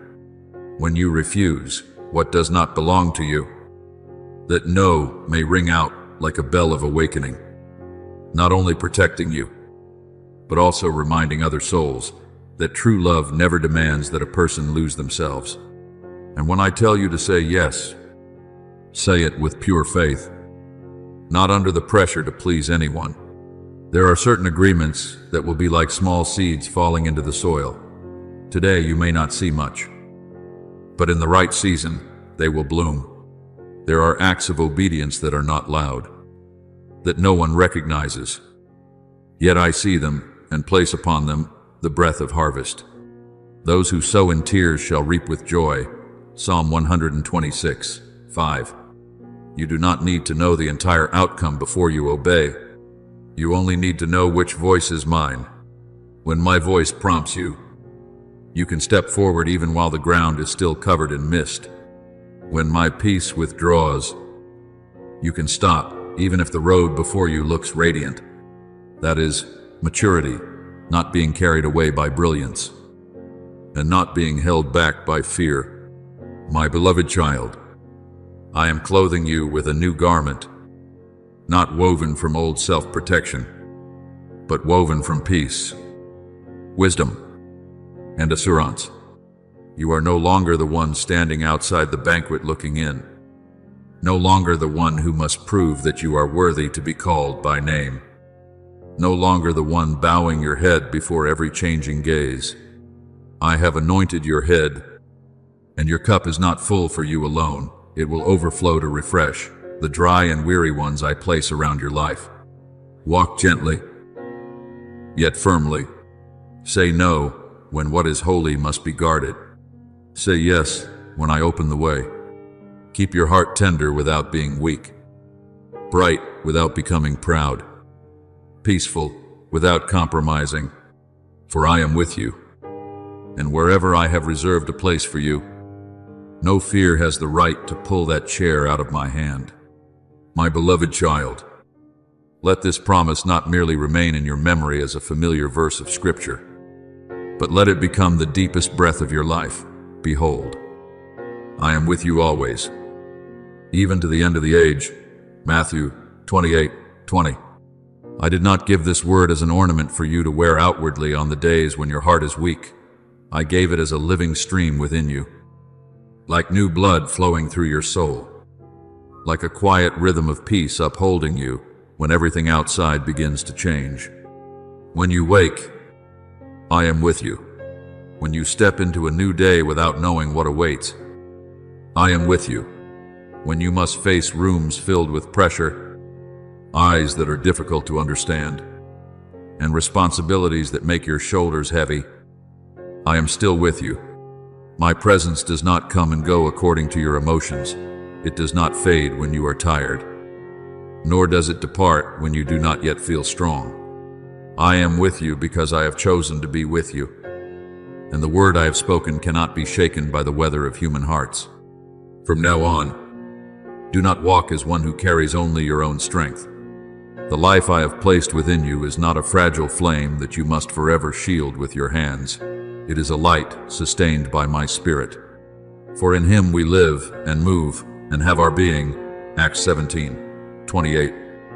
So every breath you take can become a prayer, and every heartbeat can become a response to my faithfulness. When you place your hands upon the ordinary work of the day, my light can move through that small faithfulness. When you speak a gentle word at the right time, my life can soothe a heart stretched tight like the string of an instrument. When you step into a place that seems ordinary, you do not bring only your body there.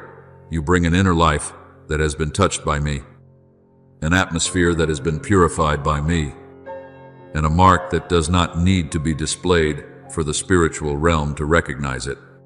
Do not regard daily life as something separate from your calling. I do not meet you only in the hour of prayer, in the holy place, or in the moments when you feel deeply moved. I am also present in the family meal, where you choose gentleness instead of harshness, in the conversation at work, where you choose integrity instead of yielding to what is wrong, in the meeting with friends, where you choose to listen with mercy instead of rushing to judge. Whether you eat or drink, or whatever you do all to the glory of God. 1 Corinthians 10:31. Do you see? When your heart belongs to me, no moment is too ordinary to become a place through which light may pass. A pure smile, a sincere question, A silence that knows how to preserve peace can also become the fragrance of the kingdom of heaven among weary people who do not even know how to name the thirst within them. I want you to remember the house of Obed-Edom, a small story that carries a great sign. When the ark of my covenant was placed in his house, Scripture says that the Lord blessed Obed-Edom and all his household, 2 Samuel 6:11. Reflect on this. My child, my presence does not only affect the temple or the battlefield. When it is received rightly, it transforms a home, a living space, and the flow of a family line. In the same way, when you carry my presence in your heart, you do not need to strain to create influence. Nearness to me carries its own fragrance. Wherever you are present in obedience, that place can be touched by peace. Not because you are special according to the measurements of the world, but because I am dwelling in you, and where I dwell, darkness no longer has full authority to define the atmosphere. Therefore, do not return to the old way of living, where you had to measure other people's expressions to decide whether you were allowed to be at peace. You are no longer a small boat tossed back and forth by the emotions of those around you. You do not need to take on every story, every tension, every anxiety as though it were your duty. I have taught you to love, but I have also taught you to discern. I have taught you to serve, but I have also taught you to guard your heart. The peace of God, which surpasses all understanding, will guard your hearts and your minds. Philippians 4:7. That peace is not fragile, like a layer of mist driven away by the sun. It is a watchman standing at the gate of your heart, helping you know what may enter, what must remain outside, and what must be handed back to me instead of carried on your shoulders. From now on, love within you will no longer be the exhausting effort of a soul trying to be kept. I am causing that love to flow from a place that has been healed, from a spring no longer clouded by bitterness and shame. Whoever believes in me, rivers of living water will flow from within him. John 7:38. You will no longer give in order to purchase recognition, no longer serve in order to fill an emptiness, no longer sacrifice silently and then ache because no one noticed. You will love because you have been loved. You will serve because you have been set free. You will lift others up, not from exhaustion, but from the abundance I pour into you in the secret place. When the source has been cleansed by me, the stream that flows out also carries purity. When the heart has been anointed by me, your good works no longer carry the scent of compulsion, but the fragrance of freedom. My child, this generation needs witnesses who do not merely speak about the light, but live as those who have been rescued by the light from a long night. For we are the fragrance of Christ to God, 2 Corinthians 2:15. That fragrance is not an outward appearance of piety, but the mark of a life that has truly allowed me to heal it.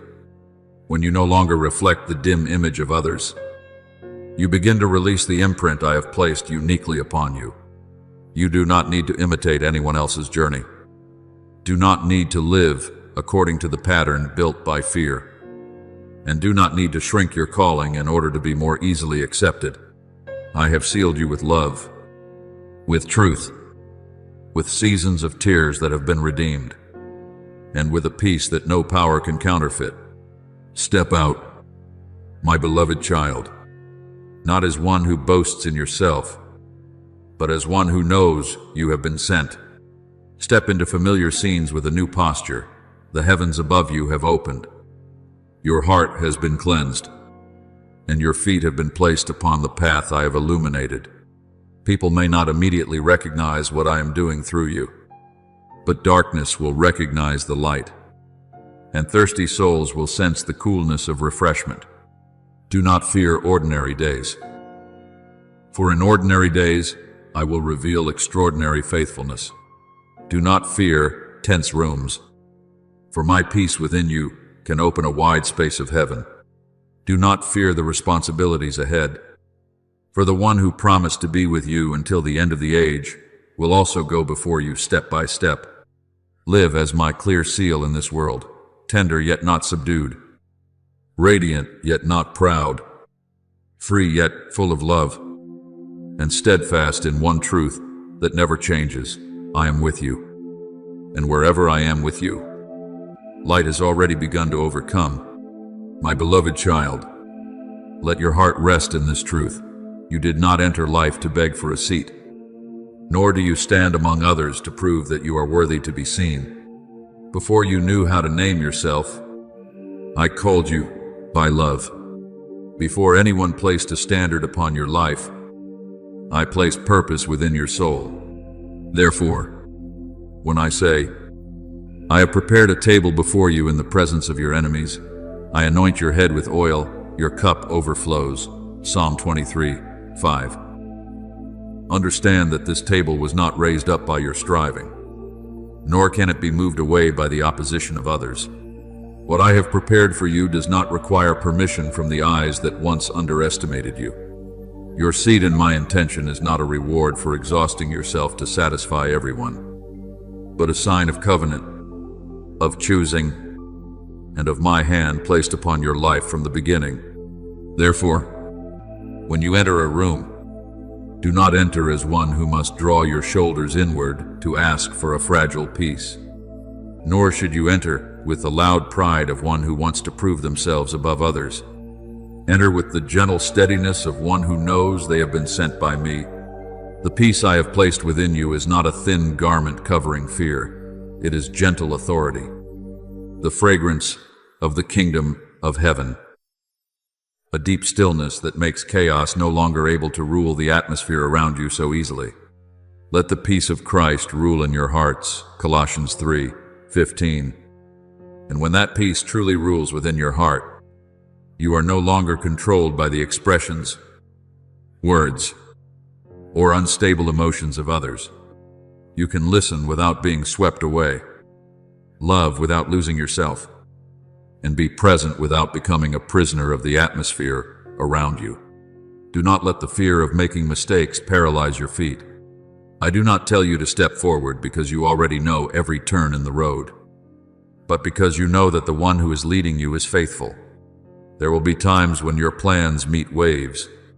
There will be times when what you thought was certain must be adjusted. There will be times when an unexpected wind makes you feel your boat tilting. But my child, I am not standing on the shore watching you struggle alone. I am with you in the journey.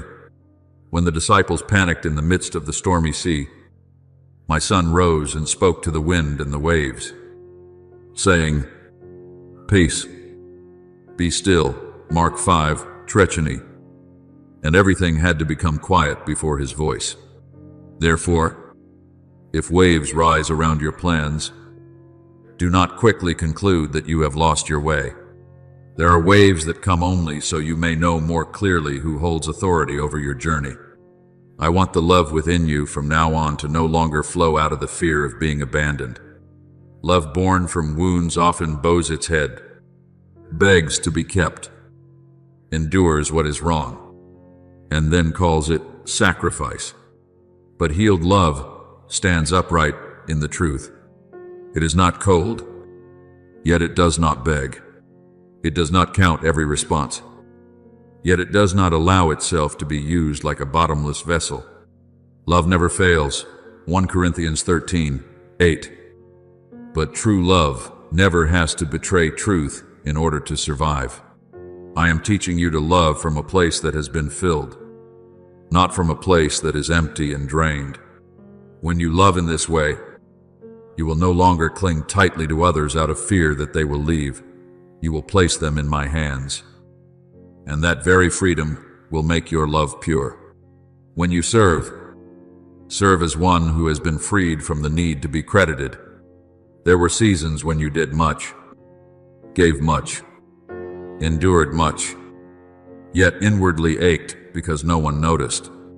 I saw it all, my beloved child, but now I am bringing you out of service that is mixed with shame. I want your hands to open from abundance. not from lack. I want your heart to give out of joy, not out of fear of losing your place in someone's heart. Whatever you do, work at it with all your heart, as working for the Lord and not for men. Colossians 3:23. When you serve million, the ingratitude of others no longer has enough power to make you bitter. You know that your reward is not found in applause, but in my eyes looking upon you with hidden delight. Therefore, live from the position of authority that has been entrusted to you. Your authority is not a voice louder than others, but a deeper union with me.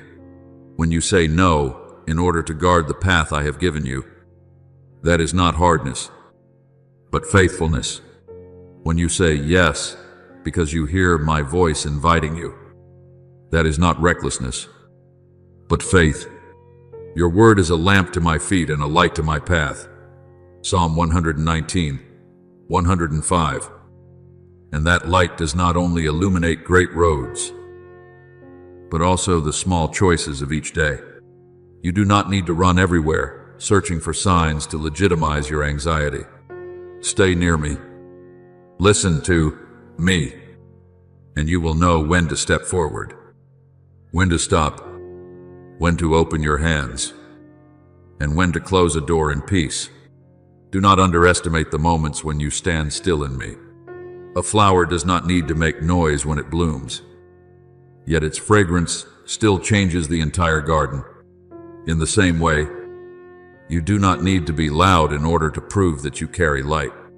A soul that remains near me will naturally release what cannot be counterfeited. Whoever abides in me, and I in him, bears much fruit. John 15:5. Fruit does not grow by display, but by abiding. If you abide in me, your eyes will be bright without becoming coldly sharp. Your words will carry weight without becoming harsh. Your silence will hold peace without being timid. And your presence will become a quiet testimony to those who are weary from the darkness. My beloved child, I will keep oil in your lamp. When the night of this generation tries to cover human hearts with doubt, fear, and confusion, the light within you will remind them that grace is still present, not because you are perfect, but because you are near me, not because you create glory by yourself, but because you allow me to live through you. Walk as one who has been healed. Serve as one who has been set free. Love as one who has been filled. And stand firm as one who knows the hand of the Father is resting upon your shoulder. I am with you in the secret place and in the crowd, in silence and in speech, at dawn and even at dusk, and wherever you live near me. Light does not need to ask darkness for permission to arise. My beloved child, I know there are times when your soul is so sensitive that even a quiet room feels full of echoes. You step into a place, and before anyone has finished a sentence, your heart has already sensed the hidden currents beneath it, a sorrow being concealed, a tension that has not yet been named, a motive not entirely pure, a quiet weariness hanging in the air. I know that this sometimes exhausts you. You do not only hear with your ears, you also feel with a deeper layer of your soul. You do not only look at faces, you also recognize the waves behind the eyes. But my child, do not regard that sensitivity as a sentence of loneliness. What I am awakening within you is not meant to crush you beneath the weight of what you perceive, but to teach you how to bring every awareness back into my arms. Come to me, all you who are weary and burdened, and I will give you rest. Matthew 11:28. That word is not only for those who carry visible burdens, it is also for you, the one who carries invisible burdens that not everyone understands. Therefore, when a revelation comes, do not hastily embrace it as a responsibility you must solve by yourself. See it as an invitation to draw nearer. I allow you to see, not so that you will strain yourself in analysis. I allow you to see so that you will know what must be laid down before me. I open a deeper layer, not so that you will fall into anxiety. I open it so that you may learn to trust more deeply. I allow you to recognize what is hidden, not so that you will distance yourself from people, but so that you may love with wisdom, intercede with watchfulness, and walk in peace. Cast all your anxiety on him, because he cares for you. 1 Peter 5:7. You were not created to become a storage place for everyone else's heaviness. You are a channel, not a stagnant poem. Whatever passes through you must be led back to me. Otherwise, even a gift can become a burden. I want you to learn this holy rhythm. See, then surrender. Hear, then pray. Perceive, then rest.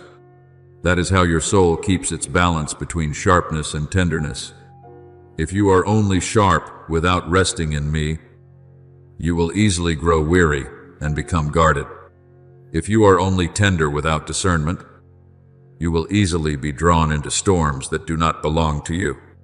But when you abide in me, your eyes can be clear without being harsh. Your heart can be soft without being fragile. And your words can be direct without causing needless wounds. The wisdom from above is first pure, then peaceable, gentle, willing to yield, full of mercy and good fruits. James 3:17. That is the fragrance of discernment that comes from me, bright, clean, ordered, and always turned toward life. Remember Elijah, the one who saw fire fall from heaven, who stood before the power of darkness, who experienced my mighty intervention, and yet also came to a moment of exhaustion beneath the broom tree in the wilderness.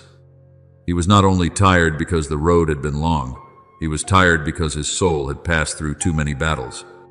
And I did not come to accuse him for being weak. I sent an angel with bread and water, so that he could eat, rest, and then receive strength to continue his journey. 1 Kings 19:5-8. Do you see? Even the one who carries fire needs to be nourished in rest. Even the one who hears my voice needs moments to lay his head beneath my shade. I do not demand that you always be strong. I do not regard your weariness as failure. I only invite you not to run from me when you are tired, but to lean upon me, so that my presence may become bread, water, and shelter for your soul. When you return to your family, step into your workplace, or sit among friends, do not fear that your sensitivity will drain you. If you go alone, yes, you will grow tired, but if you go in me, the light you carry will not burn you out, but will warm the space around you. There are people who do not need you to explain at length. They only need to encounter a soul healed enough not to react according to chaos. There are rooms where you do not need to raise your voice. You only need to hold your peace, and the atmosphere will already begin to change.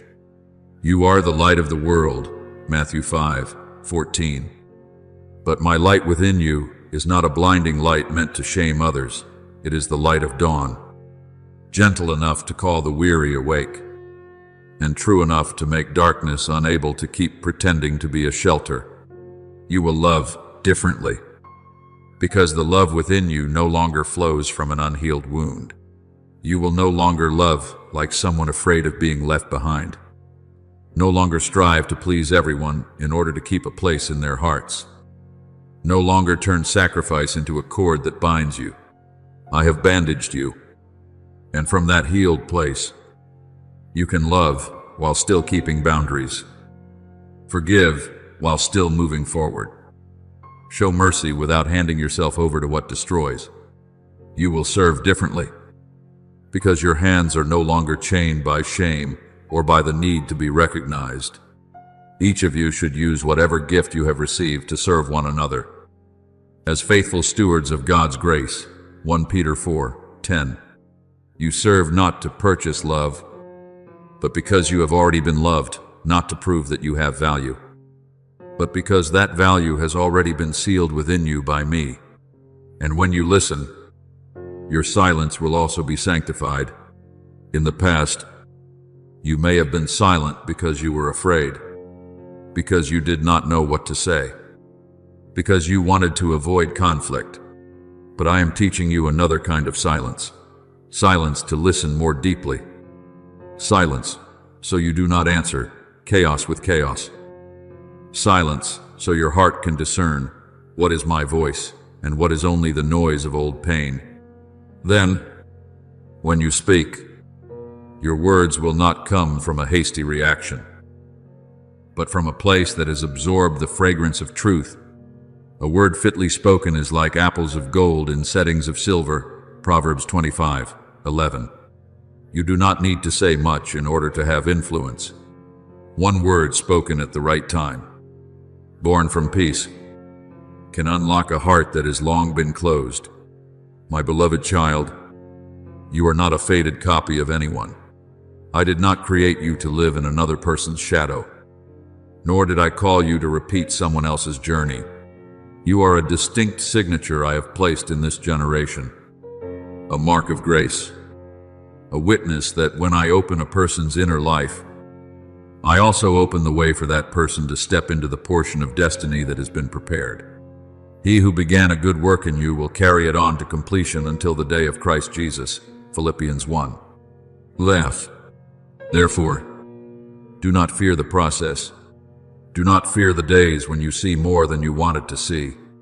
Do not fear the nights when your heart feels heavy, because it senses what no one has spoken aloud. I do not leave you alone in revelation.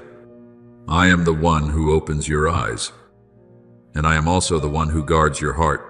I am the one who allows you to hear deeply, and I am also the one who teaches you to rest.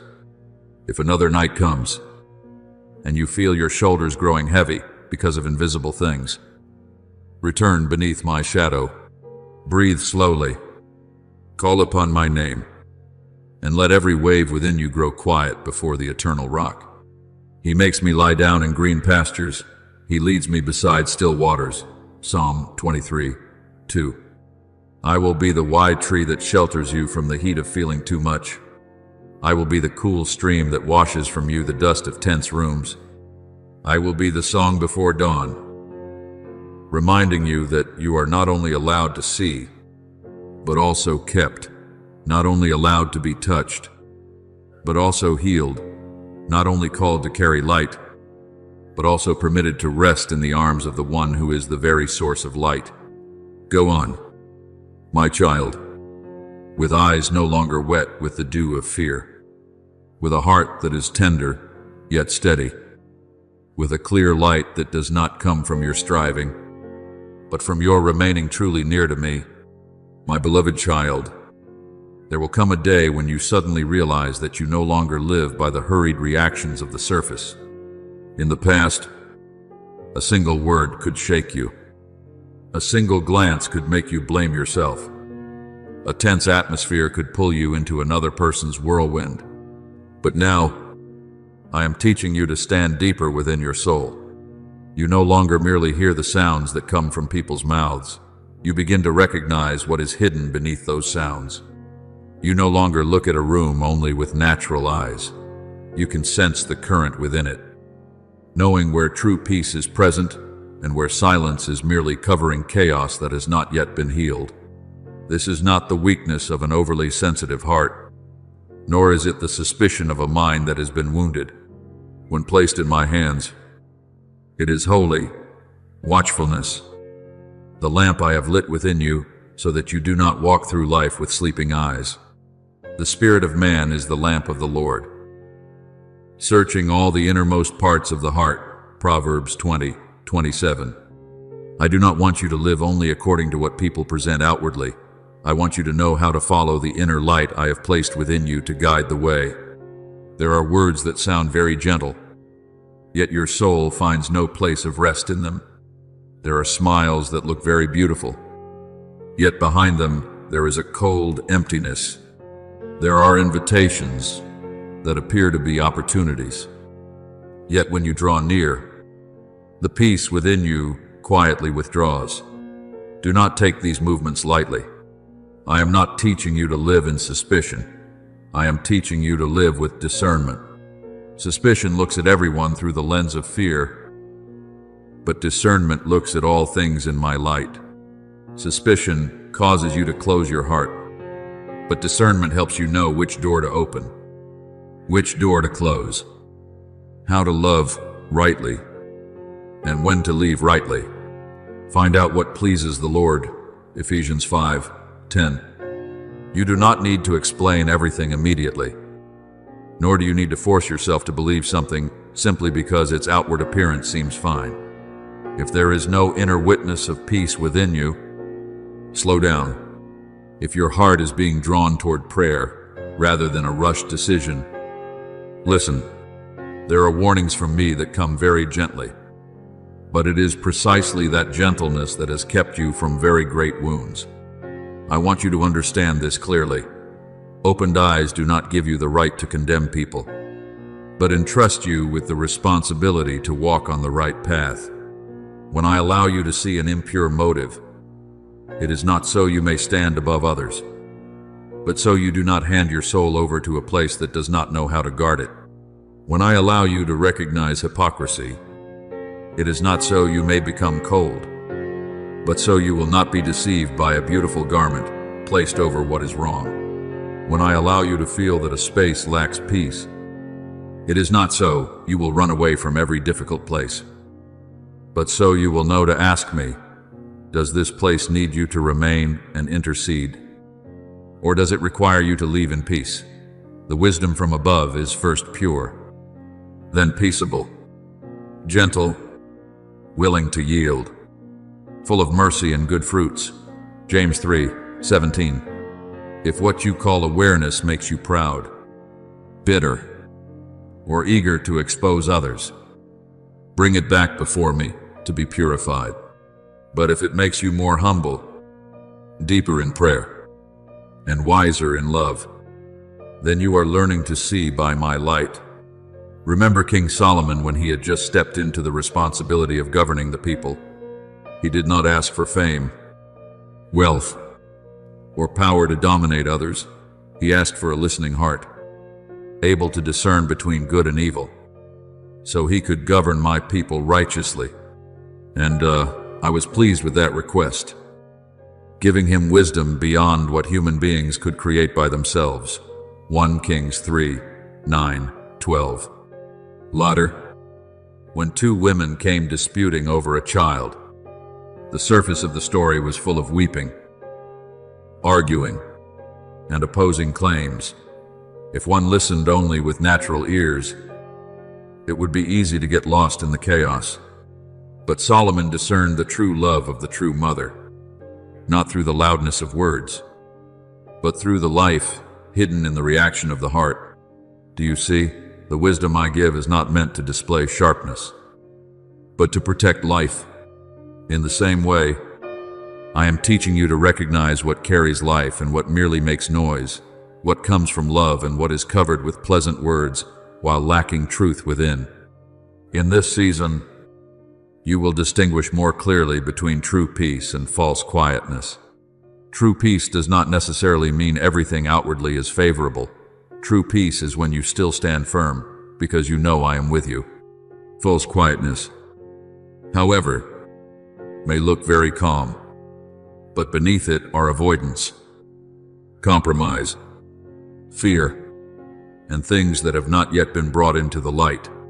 Remember the word my son spoke, peace I leave with you, my peace I give to you. I do not give to you as the world gives. John 14:27. The peace of the world often requires external conditions to be comfortable. My peace can reign even in a complex room, in a difficult decision, on a road that does not yet have all the answers. My peace does not lull you to sleep. It makes you awake. It does not tell you to ignore the truth. It gives you the strength to face the truth without losing tenderness. Do not be afraid when you are no longer easily carried away by the things that once persuaded you. That does not mean you are becoming unapproachable. It means you are being kept. Do not be afraid when certain places no longer fit your soul. Perhaps I am bringing you out of an old level of living and into a place that requires deeper purity. Do not be afraid when you sense more than others, only do not carry it all by yourself. Whenever you see something, bring it to me. Whenever you do not understand, ask me. Whenever your heart grows heavy, lay it down before me. If any of you lacks wisdom, let him ask of God, who gives generously to all. James 1:5. I never open your eyes and then abandon you among those depths. I am the one who opens eyes, and I am also the one who guards hearts. I am the one who gives you awareness, and I am also the one who teaches you how to carry that awareness in peace. So, my beloved child, walk with clear eyes, but do not let your heart become hard. Let discernment make you freer, not more distant. Let it teach you to love more rightly, not more coldly. Let it help you choose the path of light, not become proud.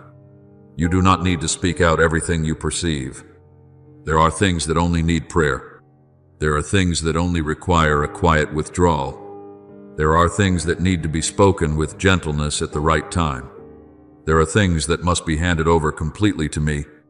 When you live this way, the light within you will not burn others with condemnation, but will invite them out of darkness through truth and mercy.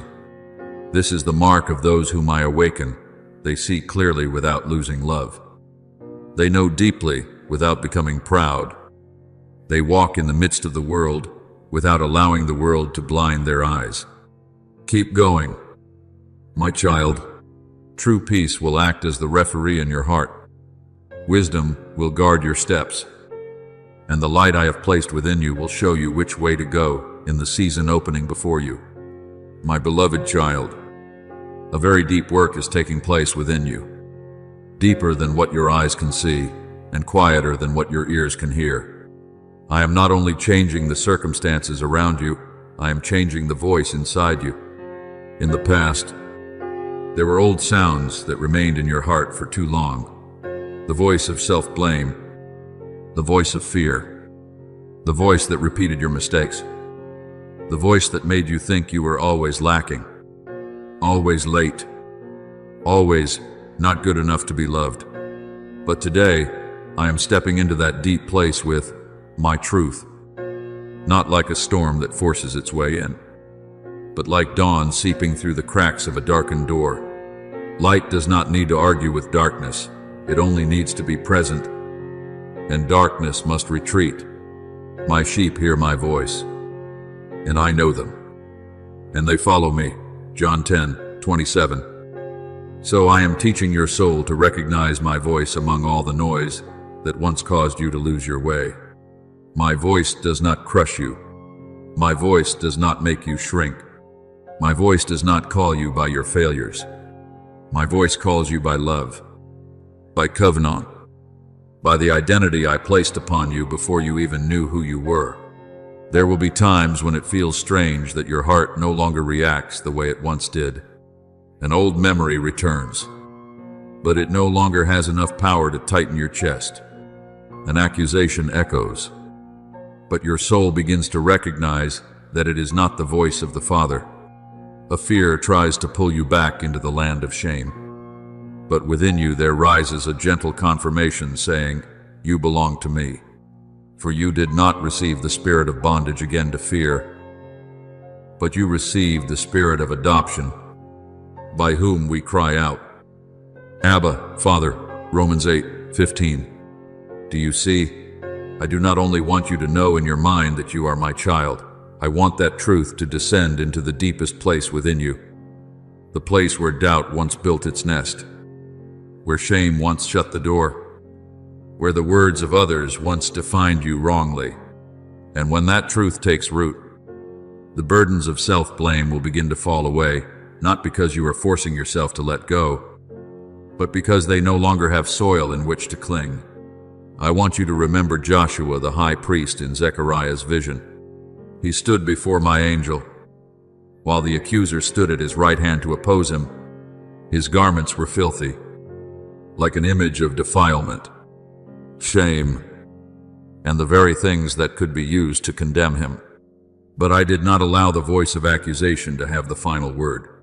I said, "Take away the filthy garments from him," and then declared, "I have removed your iniquity from you, and I will clothe you with rich robes."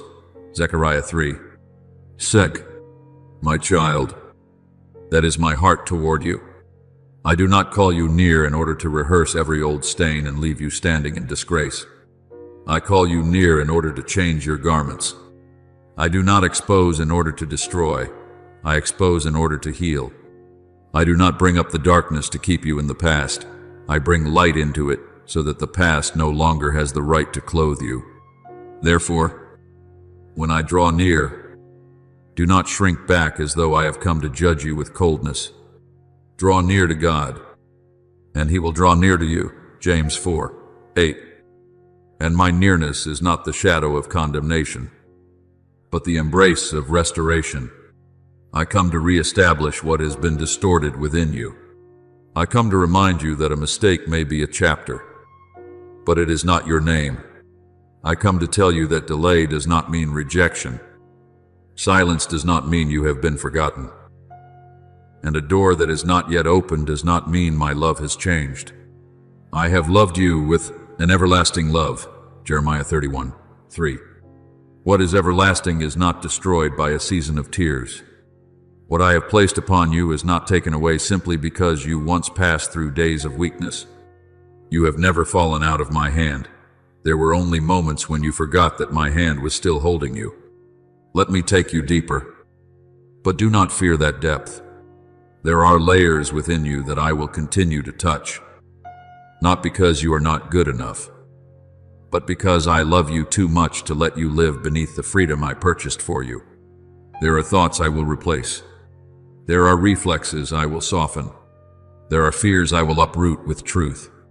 There are inner voices that once disguised themselves as caution but were really chains, and I will silence them in their place. You will hear another voice, not noisy, but full of authority, not forceful, but full of life. You are my child, and I have not changed my mind about you. I have called you by your name. You are mine. Isaiah 43:1. That word will become an anchor in the storm, a lamp in the long corridor, a hand resting upon your shoulder when you must step into new places. So rest, my beloved child. What is not yet opened is not against you. It is waiting for the right time. What is being unveiled is not meant to frighten you. It is leading you into truth. What I am changing within you is not meant to turn you into a strange and unfamiliar person, but to bring you back to the true self I wrote from the beginning. Draw near to me, and let me draw near to you. Let my voice replace the voice of accusation. Let my love replace shame. Let my truth become the foundation beneath your feet. Then you will step into the new season not as one begging for mercy one more time, but as one who has finally realized that you have always been in the Father's arms, always called by the name beloved child, and always led by the one who never breaks his promise. My beloved child, understand that the restoration I am doing within you is not merely the healing of a few wounds, nor is it only helping you get through heavy days. I am restoring order within you, so that what was once disordered by fear, shame, and self-blame may return under the authority of my peace. When that order is restored, everything within you begins to carry a different weight. Your words are no longer merely rushed reactions of emotion, but become water filtered through my presence. Your silence is no longer the emptiness of helplessness, but a hidden room where peace stands guard. Your steps no longer wander like someone searching for a place to belong, but move with the awareness that I am with you. If anyone is in Christ, he is a new creation. Old things have passed away. Behold, all things have become new. 2 Corinthians 5:17. That newness does not only appear in what you do, but in the very atmosphere you carry. Therefore, do not be surprised when there are places you enter and the tension suddenly softens. Not because you are trying to control anything, but because my presence within you has become clearer. Do not be surprised when a word you speak at the right time causes someone to pause, to weep, to soften, or to remember something they had once forgotten. That is not power coming from your personality, nor is it because you have lifted yourself up. I am the source. You are only a vessel that has been washed clean so that the oil may flow through. But we have this treasure in earthen vessels, that the excellence of the power may be of God and not of us. 2 Corinthians 4:7. I do not need you to be perfect in order to use you. I need you to remain near me, tender before me, and faithful to what I have placed within you. In the same way, the seal upon you is not the seal of a life without blemish. It is the seal of grace that has entered the place of brokenness and set everything back in order. There were years you thought were completely lost, opportunities you believed had passed far beyond reach, and places within your heart you thought could never become green again. But I am the one who says, I will restore to you the years that the locust has eaten, the crawling locust, the consuming locust, and the chewing locust. Joel 2:25. Understand that this word does not only mean I return time in the way you imagine. I also cause the years touched by pain to become testimony. I do not merely give back what was lost, I rewrite its meaning.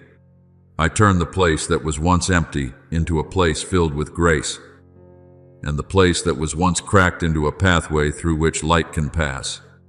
Therefore, when you open your mouth, speak as one who knows your lips have been guarded.